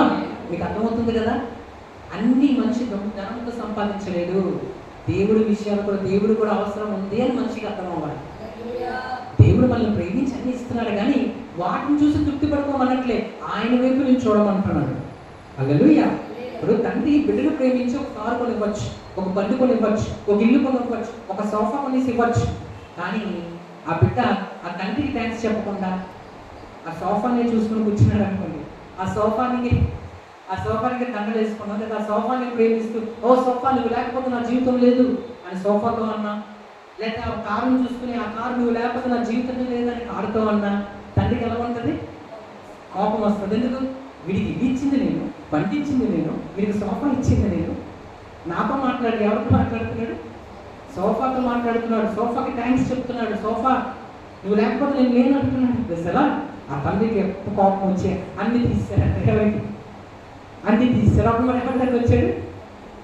ఎందుకంటే మరి తండ్రి అవ్వకపోతే దొరకట్లేదు. తెలుసా? అలాగే పనిలోకి తండ్రికి కూడా కోపం వచ్చింది. ఆ ధనవంతుడు ధనాన్ని చూసుకుని ఎక్కువగా ఏమనుకున్నాడు? ఇదే నా సర్వస్వం, ఇదే నా సమస్తం, ఇక దేవుడితో నాకు పని లేదు అనుకున్నాడు. దేవుడు అన్నాడు, నాతోనే నీకు పని ఉంది. నేను లేకపోతే, నా కృప లేకపోతే నీకు ఇంత ఉన్నా సరే వేస్ట్ అయిపోతుంది. నా కృప ఉంటే 5 రూపాయలు ఉన్నా సరే నీకు క్షేమంగా మిగులుతుంది. ఒకరు ఆలోచించండి, ఒక వ్యక్తి కోట్లు ఉన్నాయి కానీ దేవుడు లేడు, ప్రాణం పోయింది. ఆ కోట్లు ఎందుకు పనికి వస్తాయా? ఒకరి దగ్గర 5 రూపాయలే ఉన్నాయి, దేవుని కృప ఉంది, వాడికి కనీసం చాక్లెట్ అని తింటాడండి. నిజమేనా? ఎందుకని? వారికి ప్రాణం దేవుడు ఉంచాడు కాబట్టి. హల్లెలూయా. బట్ మనకి ఏమర్థమవుతుందంటే, దేవునికి ఇవ్వాల్సిన వెలుగు దేవుడికి ఇవ్వాలి, దేవునికి ఇవ్వాల్సిన స్థానం దేవునికి ఇవ్వాలి. ఆ స్థానమే ఫస్ట్ స్థానం ఇవ్వాలి. ఆ మొదటి స్థానం దేవుని కాక ఎవరికి ఇచ్చినా నీ జీవితంలో 0 అయిపోతుంది. ప్రజలా, దేవుని ముందు ప్రేమించాలి. ఆయన మీకేమి పొదుపు చేయడు. మీ అవసరం ఆయనకు తెలుసు, మీ ఫీజులు కట్టాలని ఆయనకు తెలుసు, మీరు పోషించబడాలని ఆయనకు తెలుసు, మీ రెంట్లు కట్టుకోవాలని ఆయనకు తెలుసు, మీ జీవితంలో ఎన్ని ఇబ్బందులైనా ఎన్ని బిల్స్ కట్టాలైనా మీకు ఎంత అవసరతో ఆయనకి, ఆయన మీద ముందు ఆధారపడి ఆయనకు మొదటి స్థానం ఇచ్చి తర్వాత నీ జీవితంలో ఏ పొదుపు ఉందో ఆయనకు నువ్వు చెప్పుకుంటే ఖచ్చితంగా నేను దీవిస్తాడు. తను ప్రేమించే వారిని అంట ఆస్తి కట్టలుగా చేస్తాడు. వారు నన్ను ప్రేమించే వారిని ఆస్తి కట్టలుగా చేసేదను, వారి నిధులు నింపేదని అన్నాడు. అంటే నేను దీవిస్తాడు, నీకేం తక్కువ చేయడు. కానీ మొదటి స్థానం ఎవరికి ఇవ్వాలి? దేవునికి ఇవ్వాలి. 3వ విషయం, 3వ అధ్యాయం 5వ వచనం. సామెతలు 3వ అధ్యాయం 5వ వచనం. సామెతలు 3వ అధ్యాయం 5వ వచనం. 3వ అధ్యాయం 5వ వచనం. నీ స్వబుద్ధిని ఆధారము చేసుకోనక నీ పూర్ణ హృదయముతో యెహోవా యందు. ఇక్కడ స్వబుద్ధిని ఆధారం చేసుకోకూడదు. 3వది, విశ్వాసానికి మనకు దూరంగా తీసుకెళ్ళిపోయేది ఏంటి? మన సొంత బుద్ధి. అంటే ఏంటంటే, సొంత బుద్ధి అంటే దేవుడు చెప్పే మాటల మీద మనకు నమ్మకం ఉండదు, మనకి ఏది అనిపిస్తే అది చేశాడు. హల్లెలూయా. మన సొంత ఆలోచనలు మనం అనుసరించడం. ఈ విషయంలో దేవుడు ఏమంటున్నాడు? అసలు నాకు అనిపించింది నేను చేస్తాను, నాకు ఇష్టం వచ్చిన నేను జీవిస్తాను అనడమే తప్పు మాట. అంటే స్వబుద్ధిని మనం ఏం చేసుకోకూడదు? ఆధారం చేసుకోకూడదు. అది దాని మీద ఆధారపడిపో. దేవుడి మీద నువ్వు ఆధారపడితే మంచి ఆలోచనలు ఆయన ఇస్తాడు, ఆయన చెప్తాడు. ఆయనకు కూడా అవకాశం ఇవ్వాలి. దేవునికి అవకాశం ఇవ్వకుండా మనట్లో మనం ఆలోచనలు తీసుకొని, తీర్మానాలు తీసుకొని, సొంత ఆలోచనతో మనం వెళ్తే కొన్నిసార్లు ఇబ్బంది పడవలసి వస్తుంది, తర్వాత నష్టపోయవలసిన అవసరం వస్తుంది. ప్రజలు కాబట్టి మనం ఎవరి మీద ఆధారపడాలి? సొంత ఆలోచనతో వెళ్ళకూడదు. దేవా, ఇది ఎంతవరకు నీ ఇష్టము, ఇది ఎంతవరకు నీ చిత్తము, ఇది నీకు ఇష్టమేనా, ఇది నేను చేయమంటావా, ఇక్కడ నేను వెళ్ళమంటావా, ఈ పని నేను చెయ్యాలా అని దేవుని మనము అడగాలి. 4వ విషయం, కీర్తన గ్రంథం 109 4వ వచనం. కీర్తన గ్రంథము 109వ అధ్యాయము 4వ వచనం. స్తోత్రం, స్తోత్రం. కీర్తన గ్రంథము 109వ అధ్యాయము 4వ వచనం. నేను చూపిన ప్రేమకు పక్కపట్టి ఉన్నారు, అయితే నేను మానక. 4వ విషయం, మన విశ్వాసానికి మనం దూరంగా తీసుకెళ్ళేది ఏంటంటే ప్రార్థన లేని, ప్రార్థన కరువు. అంటే ప్రార్థన చేయడం మానేయడం. జీవితంలో మనం ఎప్పుడైతే ప్రార్థన తగ్గించేస్తామో మన విశ్వాసం కూడా ఆటోమేటిక్ ఏమైపోతుందండి? తగ్గిపోతుంది. కాబట్టి ప్రార్థన ఎప్పుడు కూడా మనం ఏం చేయాలి? చేసుకుంటూ ఉండాలి. అంటే ప్రార్థన ఎప్పుడు తగ్గకూడదు. ఇది సమాజంగా కూడి చేసిన ప్రార్థన అయినా, ఇంట్లో మనం చేసిన కుటుంబ ప్రార్థన అయినా, వ్యక్తిగత ప్రార్థన అయినా, ఉపవాస ప్రార్థన, ఏ ప్రార్థన అయినా ప్రార్థన మాత్రం ఇప్పుడు ఉపవాసం చేయడం మీకు కష్టంగా ఉంది. ఒకవేళ మీరు మెడిసిన్స్ తీసుకుంటుంటే మీ బాడీ కొంచెం వీక్గా ఉంటే కనీసం మీరు ఉపవాసం లేకపోయినా ఏం చేయాలి? ఉపవాస ప్రార్థనలో పాల్గొవచ్చు ప్రజల. కానీ ప్రార్థన మానకూడదు. చెప్పండి, ఏం మానకూడదు? కనీసం మీరు కింద కూర్చోలేకపోయినా చైర్ మీద కూర్చోలేనా సరే ఏం చేయండి? ప్రేయర్ చేయండి, తప్పలేదు ప్రజల. ఎందుకంటే మీ బలహీనత దేవునికి తెలుసు. హల్లెలూయా. నాకు బలం బాగానే ఉంది, నేను ఆరోగ్యంగా ఉన్నాను, నాకు ఈ వీక్నెస్ లేదంటే నువ్వు మోకాలు చేయొచ్చు, వెరీ గుడ్. ఒకవేళ నీకు ఏమైనా వీక్నెస్ ఉంటే, కానీ ప్రార్థన మానకుండా నువ్వు ఏం చేయాలి? చైర్ మీద కూర్చోనైనా సరే ప్రార్థన చేయాలి, దేవుడితో మాట్లాడుతున్నాడు. ఎందుకంటే ప్రార్థన లేకపోతే విశ్వాసం పోతుంది. ఎవరి మీద? దేవుని మీద. విశ్వాసానికి దూరం చేసేది ఏంటంటే ప్రార్థన లేని, ప్రార్థన కరువు. 4వ విషయం. ఐదో విషయం ఎబ్రియులకు రాసిన పత్రిక 10వ అధ్యాయము 24. ఎబ్రియులకు రాసిన పత్రిక 10వ అధ్యాయం 24.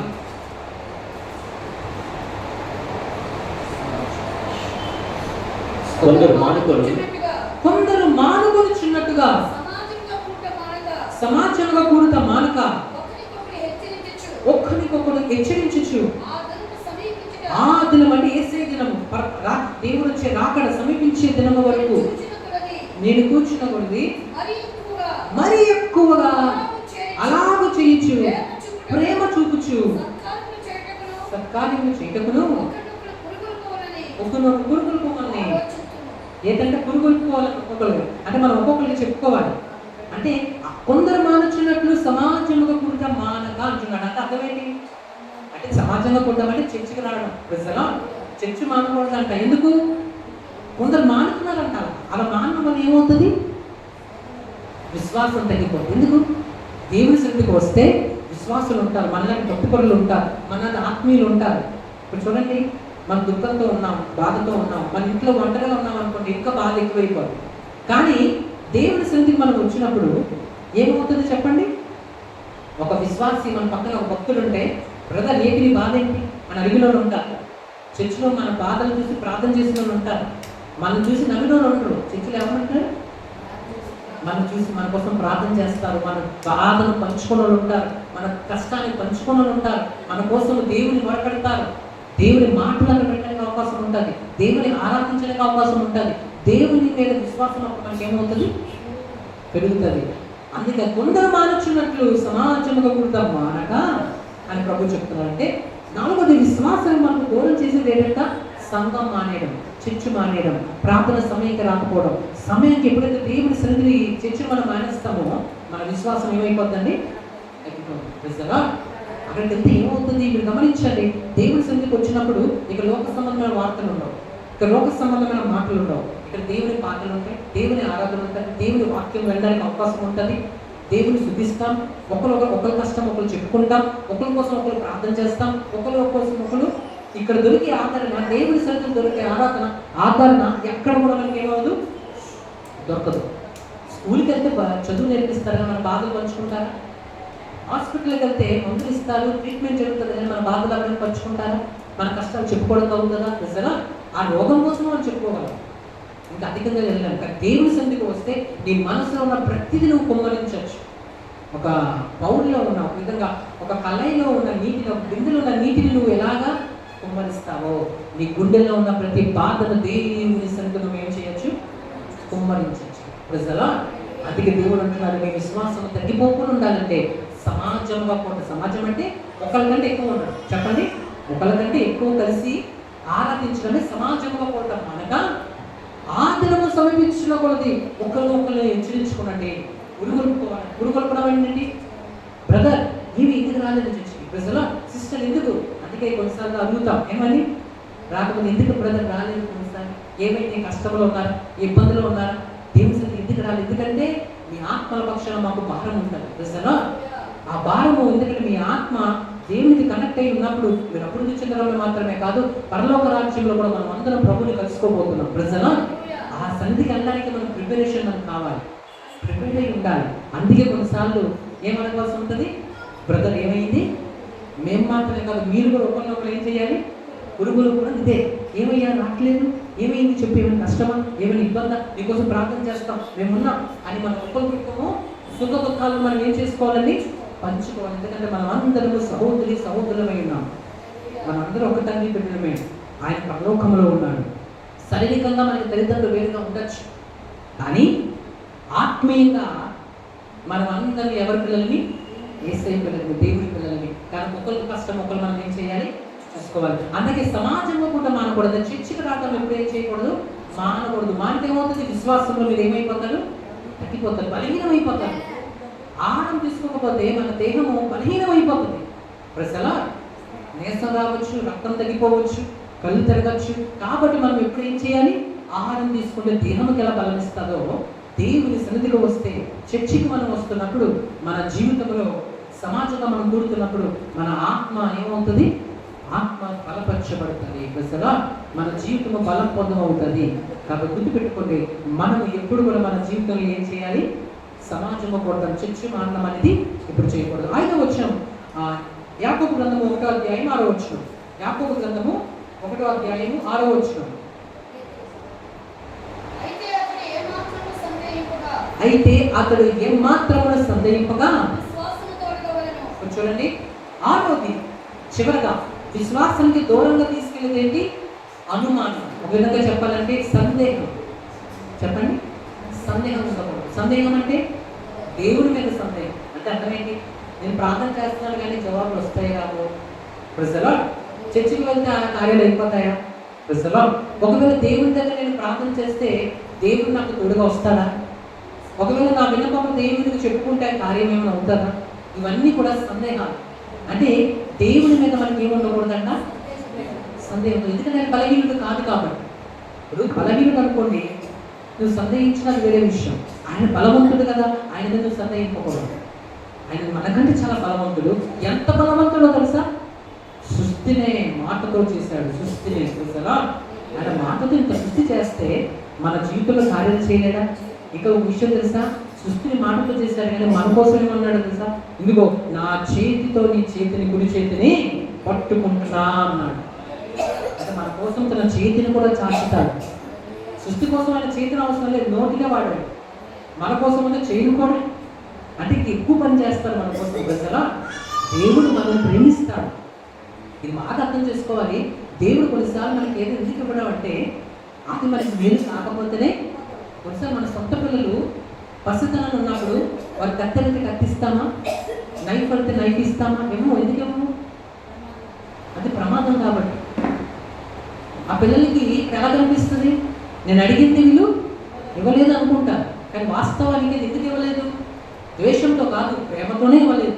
ఎందుకు, వాళ్ళ మీద మనకు ప్రేమ ఉంది కాబట్టి హాని చేసుకుంటారేమో అని ఆ భయంకరమైన వస్తువులు మనం వాళ్ళకి దూరం చేస్తాం. ప్రజలా దేవుడు కూడా కొన్నిసార్లు మనం అడిగింది ఎందుకు ఇవ్వడంటే, కొన్నిసార్లు వాటిలో ఏదో మనకు తెలియని నష్టం ఉంటుంది. ఆయన భవిష్యత్తును చూస్తాడు. ఎందుకంటే మనం ఈ రోజునే చూస్తాం, రేపు 12 గంటలకు ఏమవుతుందో మనకు తెలియదు. దేవుడికి రేపు 12 గంటలు కాదు కదా, సంవత్సరం దాటినా వచ్చే సంవత్సరంలో ఆగస్టులో ఏం జరుగుతుందో ఆయనకి తెలుసు. ఆ 12 గంటలకు ఏం జరుగుతుందో ఆయనకి తెలుసు. ఆ 12 గంటలు మనం ఎక్కడ ఉంటామో ఆయనకి తెలుసు. ప్రతిదీ తెలుసు ఆయన. అందుకే ఆయన భవిష్యత్తును చూసి ముందే మనం కంట్రోల్ చేస్తాడు. వద్దు నాన్న అంటాడు. ప్రజలా మరి తండ్రి మనం నాకు ఇది ఇవ్వకపోతే ఎలాగా అని మనం అడిగితే, దీనికంటే శ్రేష్టమైన ఇస్తాను. ఎవరో మాత్రం మానడు. ప్రజలా ఈ విషయం మీరు బాగా గుర్తుపెట్టుకోండి. ఒక దేవుడు ఇవ్వలేదంటే ఇంక ఇవ్వడు అనుకోకండి, దానికంటే మంచిదే ఇస్తాడు. ప్రజలా అలా కొన్నిసార్లు దేవుడు ఆగడమే మంచిది. ఎందుకంటే ఎక్కువగా మీరు దీవించబడతారు. భక్తులందరూ కూడా దేవుడు ఎవరెవరైతే దేవుడి కోసం ఎక్కువగా ఎదురు చూస్తారో వాళ్ళు ఎక్కువగా దీవించబడ్డారు. దేవుడి కోసం ఎక్కువగా ఎదురు చూస్తే దేవుడి కోసం ఎక్కువగా దీవించబడతావు. ఈ ప్రార్థనకి ఎంత ఆలస్యం అవుతుందో ఈ ప్రార్థన అంత గొప్పగా జవాబులు ఉంటాయి. ఎప్పుడు మీరు గుర్తుపెట్టుకోండి, వేగం వచ్చే జవాబుల కంటే కూడా ఆలస్యంగా వచ్చే జవాబులే ఎక్కువగా ఆశీర్వాదాలు తీసుకొస్తాయి, మహా అభివృద్ధిలోకి తీసుకొస్తాయి. ప్రజలు ఎన్నో రోజులు యోగ ప్రార్థన చేశాడు, అయ్యా ఏంటి ఈ పరిస్థితి, నాకు ఉన్నవన్నీ పోయాయి, ఆరోగ్యం పోయింది, ఇబ్బంది పడుతున్నా అనుకున్నాడు. కానీ ఆలస్యం అనిపించింది. 1వ అధ్యాయంలో స్టార్ట్ అయిన బాధ సుమారు 38 అధ్యాయాల దాకా ఉంది. యోగ గ్రంథం చదవండి. కానీ లాస్ట్ అధ్యాయంలో 2 అధ్యాయాలు సుమారు మిగులుతాయేమో, లాస్ట్ చివరికి వచ్చిన ఎక్కువ అధ్యాయాలు ఉండవు. కానీ ఆ అధ్యాయంలోనే ఈ అధ్యాయంలో నేను దీవునంతా కూడా ఆ తక్కువ అధ్యాయంలోనే ఇచ్చేసాను. ప్రజలా అది దేవుడికి ఉన్న సామర్థ్యం, ఆయనకున్న శక్తి. మనమేమో అనుకుంటాం ఇది ఇన్ని సంవత్సరాలు జరుగుతుందేమో, అంత అవసరం లేదు. రాత్రి అద్భుతాలు చేయగలరు. నీ కష్టాలు 10 సంవత్సరాలు ఉంటే నీ దీవుడు కూడా 10 సంవత్సరాలు ఉంటుంది అనుకోకండి. ఒక క్షణములో ఇవ్వగలరు, ఒక క్షణములో అద్భుతాలు చేయగలరు, ఒక వారంలో అద్భుతాలు చేయగలరు. ప్రజలా కానీ నువ్వు విశ్వసించడమే.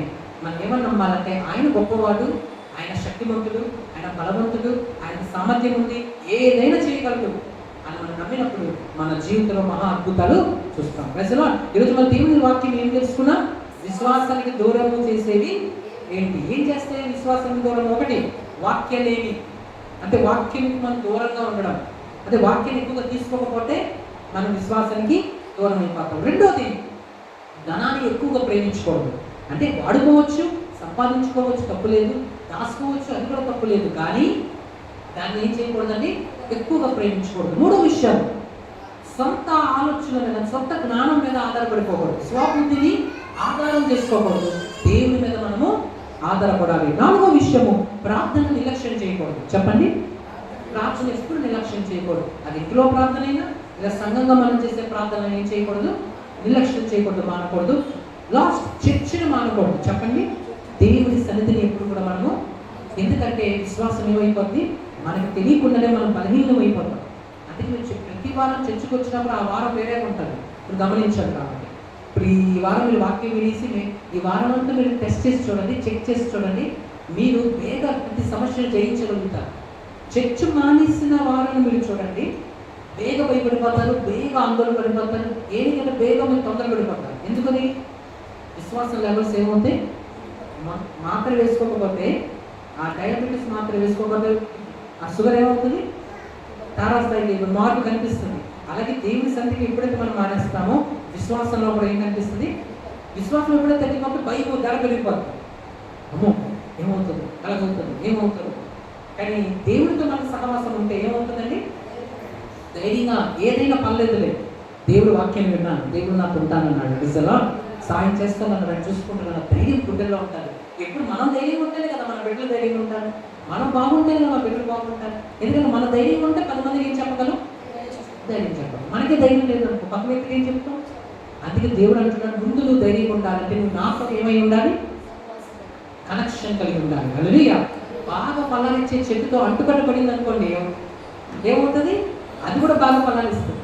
మన క్రీస్తు అందుకే నాకు మీదుగా ఉంది, మీరు ఏమీయో చెయ్యలేడు అని చెప్పాడు. ఆయనకు దగ్గరగా ఉండడం అంటే ఏంటి, ఆయన సన్నిధికి దగ్గరగా ఉండడమే, ఆయన వాక్యానికి దగ్గరగా ఉండడం, ఆయన ప్రార్థనకి దగ్గరగా ఉండడం. ఇలాగ ఎప్పుడైతే దగ్గరగా ఉంటామో మనం ఎక్కువగా ఫలిస్తాం. లాస్ట్ చివరికి సందేహించకూడదు. దేవుని ఎప్పుడు కూడా ప్రార్థన చేసేవాడిని వస్తుందిలే, చేస్తాడు. ఒకవేళ అది ఇవ్వకపోయినా దానికంటే శ్రేష్టమైన ఇస్తాడు. అంటే ఆ విశ్వాసం, సందేహం దేవుని విషయంలో రానివ్వకూడదు. నువ్వు ఎవరిని సందేహించిన పర్లేదు, దశలా దేవుని విషయంకి వస్తే సందేహం మన జీవితంలో ఉండకూడదు. ఉంటే విశ్వాసంలో బలహీనం అయిపోతావు. ఎప్పుడైతే విశ్వాసంలో బలహీనం అయిపోతావో దేవునికి ఇష్టడుగా ఉండలేవు, దేవుని సంతోషం పెట్టలేవు, దేవునితో సహవాసం ఉండదు, దేవునితో ఫ్రెండ్షిప్ ఉండదు. దేవునికి బాగా ఇష్టం అవ్వాలంటే దేవుడు మనల్ని చూసేది అందరినీ కాదు, విశ్వాసాన్ని చూస్తాడు. విశ్వాసం చూస్తే ఆయన ఎంతో సంతోషం వేస్తుంది ప్రజలు. అందుకే దేవునికి విశ్వాసాన్ని ఒక గిఫ్ట్గా మనం ప్రజలు దేవుడి ఇచ్చిన వాక్యం మన మిక్కుల్లో దీవించుగాక. ఆశ్రదింపబడిన వారందరూ ఒకసారి గట్టిగా చెప్పండి, దేవుడు నాతో మాట్లాడారు అన్నవారు హల్లెలూయా చెప్పండి. హల్లెలూయా. కళ్ళు మూసుకుందాం, ప్రార్థన చేస్తాను. అందరి ప్రార్థనలు ఏకీభవించండి. మీ దేహంలో ఎక్కడైనా ఏ ఇబ్బంది ఉన్నా, ఏ పనినట్టు ఉన్నా సరే మీరు ఒక చేతిని అక్కడ పెట్టండి, మరొక చేతిని పనిలోకి వైపు తెద్దాం, ప్రార్థనలో ఏకీభవిద్దాం. మహోన్నతుడు మా ప్రేమ గల దేవ, మీ పరిశుద్ధ ప్రార్థన చేస్తున్నాను, మీ పరిశుద్ధ నామములో ప్రార్థిస్తున్నాను. విన్న వాక్యం నీటిగా ఫలింపచేయండి. విశ్వాసానికి మమ్మల్ని దూరం చేసేవేంటో ఈరోజు మాతో మాట్లాడారు. విశ్వాసం అంటే నీకు ఇష్టమని మాకు తెలిసింది ప్రభా. ఆ విశ్వాసం మేము కాపాడుకునే కృపనివ్వండి, ఆ విశ్వాసం అభివృద్ధి చెందే కృపనివ్వండి. విశ్వాసం బలహీనం కాక గొప్ప విశ్వాసంతో మమ్మల్ని దీవించండి. అదేవిధంగా అంత విన్న వాక్యంలో ప్రభా, ఆ వాక్యం అంతా మా గుండెలు నూరిట్లుగా ఫలింపచేయండి. దుస్తులు ఎత్తుకొని పోకుండా మాకు మీరు సహాయం చేయండి. దేవవాక్యంలో తగ్గిపోకుండా, ధనాన్ని మేము ఎక్కువగా ప్రేమించకుండా, స్వాబుద్ధిని ఆధారం చేసుకోకుండా, ప్రార్థన నిర్లక్ష్యం చేయకుండా, దేవుని సన్నిధికి రావడం మానేయకుండా, అదేవిధంగా దేవా మీ విషయాలు మేము సందేహించకుండా, ఈ విషయాలన్నింటిలో మేము జాగ్రత్త పడి విశ్వాసం మేము కాపాడుకుంటూ, అపోజిట్ పౌలు అన్నట్లు నేను మంచి పోరాటం పోరాడుతుంది, నా పరువుని కడముట్టించుకుని విశ్వాసాన్ని కాపాడుకున్నానన్నాడు. మేము కూడా తండ్రి విశ్వాసాన్ని కాపాడుకుంటూ మీ యొక్క ఇష్టలుగా బతికి, ఎందుకంటే విశ్వాసం లేకపోతే దేవునికి ఇష్టలుగా ఉంటే అసాధ్యమని ఈ లేఖనాలు చెప్తున్నాయి. కాబట్టి విశ్వాసం మేము కలిగి జీవిస్తాం చేయండి. విన్న వాక్యాలన్నింటినీ దీవించి విడుదలగా మీ ప్రజలను ఆశీర్వదించాలి.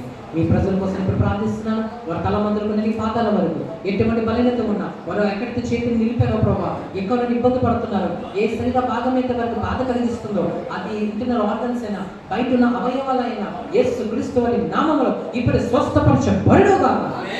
Be healed in Jesus' name. Be healed in Jesus' name. దేవా, అది మెదడులో సమస్యనా, కంటిలో సమస్యనా, అది ముక్కులో సమస్యనా, గొంతులో సమస్యనా, లివర్ ప్రాబ్లం అయినా, కిడ్నీ ప్రాబ్లం అయినా, అది ఇంటెస్టైన్ సమస్య అయినా, చేతుల్లో నరాలలో, అదేవిధంగా దుమ్ముల్లో సమస్య ఉన్నా, దేవా బోన్ జాయింట్స్ లో సమస్య ఉన్నా, బ్లడ్ స్టోన్స్ అయినా, అది ఒకవేళ కిడ్నీ స్టోన్స్ అయినా, దేవా రక్త సమస్య అయినా, రక్తహీనత అయినా, ప్రభా దేవుని ప్రజలు ఎటువంటి ఇబ్బంది ఉన్నా సరే, అది నరాల వీక్నెస్ అయినా, అది వెన్నుమూక సమస్య అయినా, తలనొప్పి అయినా, యేసు క్రీస్తు వారి నామములో ఇప్పుడే తల మొదలు నీ పాదాల వరకు ఎందరైతే ప్రార్థనలు ఏకీభవిస్తున్నారు వారందరికీ యేసు క్రీస్తు వారి నామములో సంపూర్ణమైన ఆరోగ్యం కలుగునుగాక. యేసు నామములో మీరు స్వస్థపరచబడుదురుగాక. యేసు నామములో మీరు దీవించబడుదురుగాక. అదే విధంగా నా తండ్రి హాస్పిటల్ ఉన్న వారి కోసం ప్రార్థిస్తున్నాం, మన్న పడకల మీద ఉన్న వారి కోసం ప్రార్థిస్తున్నాం. ఇబ్బంది పడుతూ దేవ ఈ ప్రార్థనలో బలహీనతలతో ఉండి ఎవరైతే విశ్వాసంతో నా దేవుడు నన్ను స్వస్థపరచబోతున్నాడు, నేను ఈ ప్రార్థనలో ఏకీభవిస్తుండగా దేవుడు నన్ను బాగు చేస్తాడని ఎందరైతే ఈ ప్రార్థనలో ఏకీభవిస్తున్నారో దేవా వారందరినీ చూస్తున్నాం, వారందరినీ ఇప్పుడు మొట్టమొదటి ప్రార్థిస్తున్నాం. మీ ప్రజలందరికీ ప్రార్థనలు ఏకీభవిస్తున్నారు. వారు ఎటువంటి బలహీనతతో బాధపడుతున్నా సరే, వారి శరీరంలో ఎటువంటి వీక్నెస్ ఉన్నా సరే, స్త్రీలకు సంబంధించిన బలహీనతలు కానీ, పురుషులకు సంబంధించిన బలహీనతలు కానీ, వాటి పేరు ఏదైనా సరే యేసు క్రీస్తు వారి నామములో ఇప్పుడు స్వస్థపరచబడుగాక. అది టీబీ అయినా, అది ఒకవేళ క్యాన్సర్ అయినా, అది ఒకవేళ ఎయిడ్స్ అయినా, అది మరణకరమైన రోగమైనా, అది ఎటువంటి రోగమైనా యేసు క్రీస్తు వారి నామములో ఇప్పుడు స్వస్థపరచబడుగాక. మీ ప్రజలను దీవించమని ఆశీర్వదించమని ప్రార్థిస్తున్నాం. దేవ కోటి సమస్యలు బాధపడుతున్న బిడ్డలు ఉంటే దేవ కోటి సమస్యలను జయమివ్వండి. కుటుంబ సమస్యలు బాధపడుతున్న బిడ్డలు ఉంటే వారి కుటుంబ సమస్యలు జయమివ్వండి. గర్భఫలం ఎదురు చూస్తున్న వారికి గర్భఫలం దయచేయండి. దేవ ఎగ్జామ్స్ రాస్తున్న వారికి మంచి నైపుణ్యత ఇచ్చి మంచి చదువులు చదువుకుని ఉన్నత స్థాయికి ఎదిగే కృపనివ్వండి. దేవ కుటుంబ ఆర్థిక సమస్యలు భరిస్తూ కుటుంబాన్ని పోషించుకోలేక బాధపడుతున్న వారికి కుటుంబాన్ని పోషించుకునే స్తోమత దయచేయండి. అదేవిధంగా ఇబ్బంది పడుతున్న వారిని దీవించండి. అందరిని కూడా నీవు ఆశీర్వదించండి. ఎందరైతే ఈ ప్రార్థనలో ఏకీభవిస్తున్నారో వారందరి పేరు పెట్టిన జ్ఞాపకం చేసుకునండి. దేవా తండ్రి సొంత గృహాలు లేక బాధపడుతున్న వారికి సొంత గృహాలు నువ్వు అనుగ్రహించండి. దేవా పనులు లేక బాధపడుతున్నా, ఒక జాబ్స్ లేక దేవా బాధపడుతున్న వారికి మంచి తమ కుటుంబాన్ని పోషించుకోవడానికి, తమ కష్టపడి పని చేయడానికి ఒక మంచి ఉద్యోగములు, దేవ మంచి పనులు, మంచి వ్యాపారాలు యేసు నామములో అనుగ్రహించబడును గాక. దేవుని ప్రజలు సర్వ సమృద్ధితో దీవించబడుదురు గాక. వారి కుటుంబాలు ఆశీర్వదించబడును గాక. వారి గృహాలు వారి పిల్లలు దీవించబడుదురు గాక. వారి గృహం యొక్క ప్రతి గది దేవుని వెలుగుతో నింపబడును గాక. వారి యొక్క కుటుంబాలు యేసు రక్తపు కంచుకోటలో కాచి కాపాడబడును గాక. మీ ప్రజలందరి కోసం నేను ప్రార్థిస్తున్నా దేవా, తల మొదలుకున్న నీ పాదాల వరకు ఎటువంటి వీక్నెస్ మీ ప్రజలకు ఉన్నా, ఎందరైతే ప్రార్థనలో ఏకీభవిస్తున్నారు యేసు క్రీస్తు వారి నామములో వారి తల మొదలుకుని పాదాల వరకు సంపూర్ణ స్వస్థత ఇప్పుడే కలుగునుగాక. యేసు నామములో కలుగునుగాక. యేసు నామములో స్వస్థతను ప్రకటిస్తూ ఉన్నాం. యేసు నామములో స్వస్థతను ప్రకటిస్తూ ఉన్నాం. దేవుని ప్రజలను దీవించి ఆశీర్వదించి ఎందరైతే వాక్యం మీద ఆధారపడ్డారో విన్న వాక్యం అంతా కూడా ముడిగా వాళ్ళని దీవింపజేసి ఆ వాక్యాన్ని సరగా జీవించే కృప కూడా వాళ్ళకి అనుగ్రహించి బలపరచమని నేను ప్రార్థిస్తున్నాను. అదేవిధంగా తండ్రి ఎందరైతే ఆరోపణలు అర్పించబోతున్నారో, మిమ్మల్ని ప్రేమించిన దేవుడు నాకు ఆరోగ్యం ఇచ్చాడు, బలం ఇచ్చాడు, దేవుడు నాకు పని ఇచ్చాడు, ఉద్యోగం ఇచ్చాడు, కష్టపడడానికి దేవుడు నాకు అవకాశం ఇచ్చాడు, నేను బలహీనంగా ఉండేవాడిని, నేను ఏమి చేయని నిస్సారస్థితిలో ఉండేవాడిని, కానీ దేవుడు నన్ను మర్చిపోలేదు, ఆశీర్వదించాడని ఎందరైతే ప్రభా విశ్వాసం కల్పిస్తారో ప్రభా ఉత్సాహం ఇచ్చి వాళ్ళని ప్రేమిస్తున్నాం. అవి కానుకలైన దశమ భాగాలైనా, కృతజ్ఞత అర్పణలైనా, స్వేచ్ఛార్పణలైనా, ప్రతిష్ఠిత అర్పణలైనా, అవి స్పాన్సర్స్ అయినా, డొనేషన్స్ అయినా, ఏదైనా సరే వాటికి రావాల్సిన నిరుద్ర ఫలము వాళ్ళకి దయచేయండి. నువ్వే చూసే దేవుడివి, నీవే ఆశీర్వదించే దేవుడివి. దేవా తండ్రి నీవు చేసిన ఉపకారం కొనవద్దు, మేము ఏమి వినర్తించగలమయ్యా. అదే విధంగా ఇందరైతే దేవ ఎవరైతే స్థితిలో ఉన్నారు వారు తమ హృదయాన్ని ఇస్తుండగా దేవా దాన్ని దీవించమని ప్రార్థిస్తున్నాం. అందరి వల్లే వారు కూడా అర్పించి సమర్పించే కృప వారికి దయచేసి దీవించండి. ప్రజలకు రావాల్సిన ఫలం ఇవ్వండి. మీ ప్రజల యొక్క కష్టార్జితాన్ని దీవించండి, వారి పనుపాట్లను దీవించండి, అదేవిధంగా వారి యొక్క వ్యాపారాలను దీవించండి. వారు ఏది తలపెట్టినా దాని యేసు నామములో గొప్ప సక్సెస్ చూచుదురుగా వారి ప్రయత్నాలను దీవించి బలపరిచి వారి చేతులను బలపరిచి ప్రభావ వారి కష్టార్జితను దీవించేయ వారి బిడ్డలు కూడా ఆ కష్టాన్ని అనుభవించటకు కృప చూపించండి. సిలు చర్చలో వేసినట్లు ప్రభు వెళ్ళిపోకుండా దేవా కష్టం ఒకవైపు నుంచి కష్టపడితే మరొక వైపు నుంచి అది దాకపోకుండా మెడిసిన్స్ ఫాలో అయిపోకుండా డాక్టర్స్ ఫాలో అయిపోకుండా హాస్పిటల్ ఫాలో అయిపోకుండా వారి కష్టము వారు నిలబడడానికి నీకు సహాయం పంపించి నీ అగ్నికం చేసి వారి కష్టము చుట్టూ దేవాన్ని కాపుదల ఉంచి వారు ఆశ్రయించబడి అప్పిచ్చే స్థాయిలో ఉండటం సాధించి అనేక మందికి మేలు చేసే స్థితిలో దేవా దయాళులై వాళ్ళు గొప్ప స్థాయిలో ఉండటం సాయం చేసి నీ ప్రజలందరినీ కూడా ఆత్మీయంగా ఆర్థికంగా ఆరోగ్యపరంగా బహుగా దీవించి బలపరిచినాయి. ఎటువంటి అక్కరలో ఉన్న వారి అక్కలను తెచ్చండి. నూతన దూరాలు నీ ప్రజల కోసం ఏర్పాటు చేయండి. నూతన క్రియలు తీసి వారిని దీవించి బలపరచమని యేసుక్రీస్తు వారి గొప్ప నామములో ఈ చిన్న ప్రార్థన అడుగుచున్నాను తండ్రి. ఆమేన్ ఆమేన్ హల్లెలూయా. యేసుక్రీస్తు వారి నామములో మీ అక్కర్లని తీరిపోవును గాక. ఆమేన్.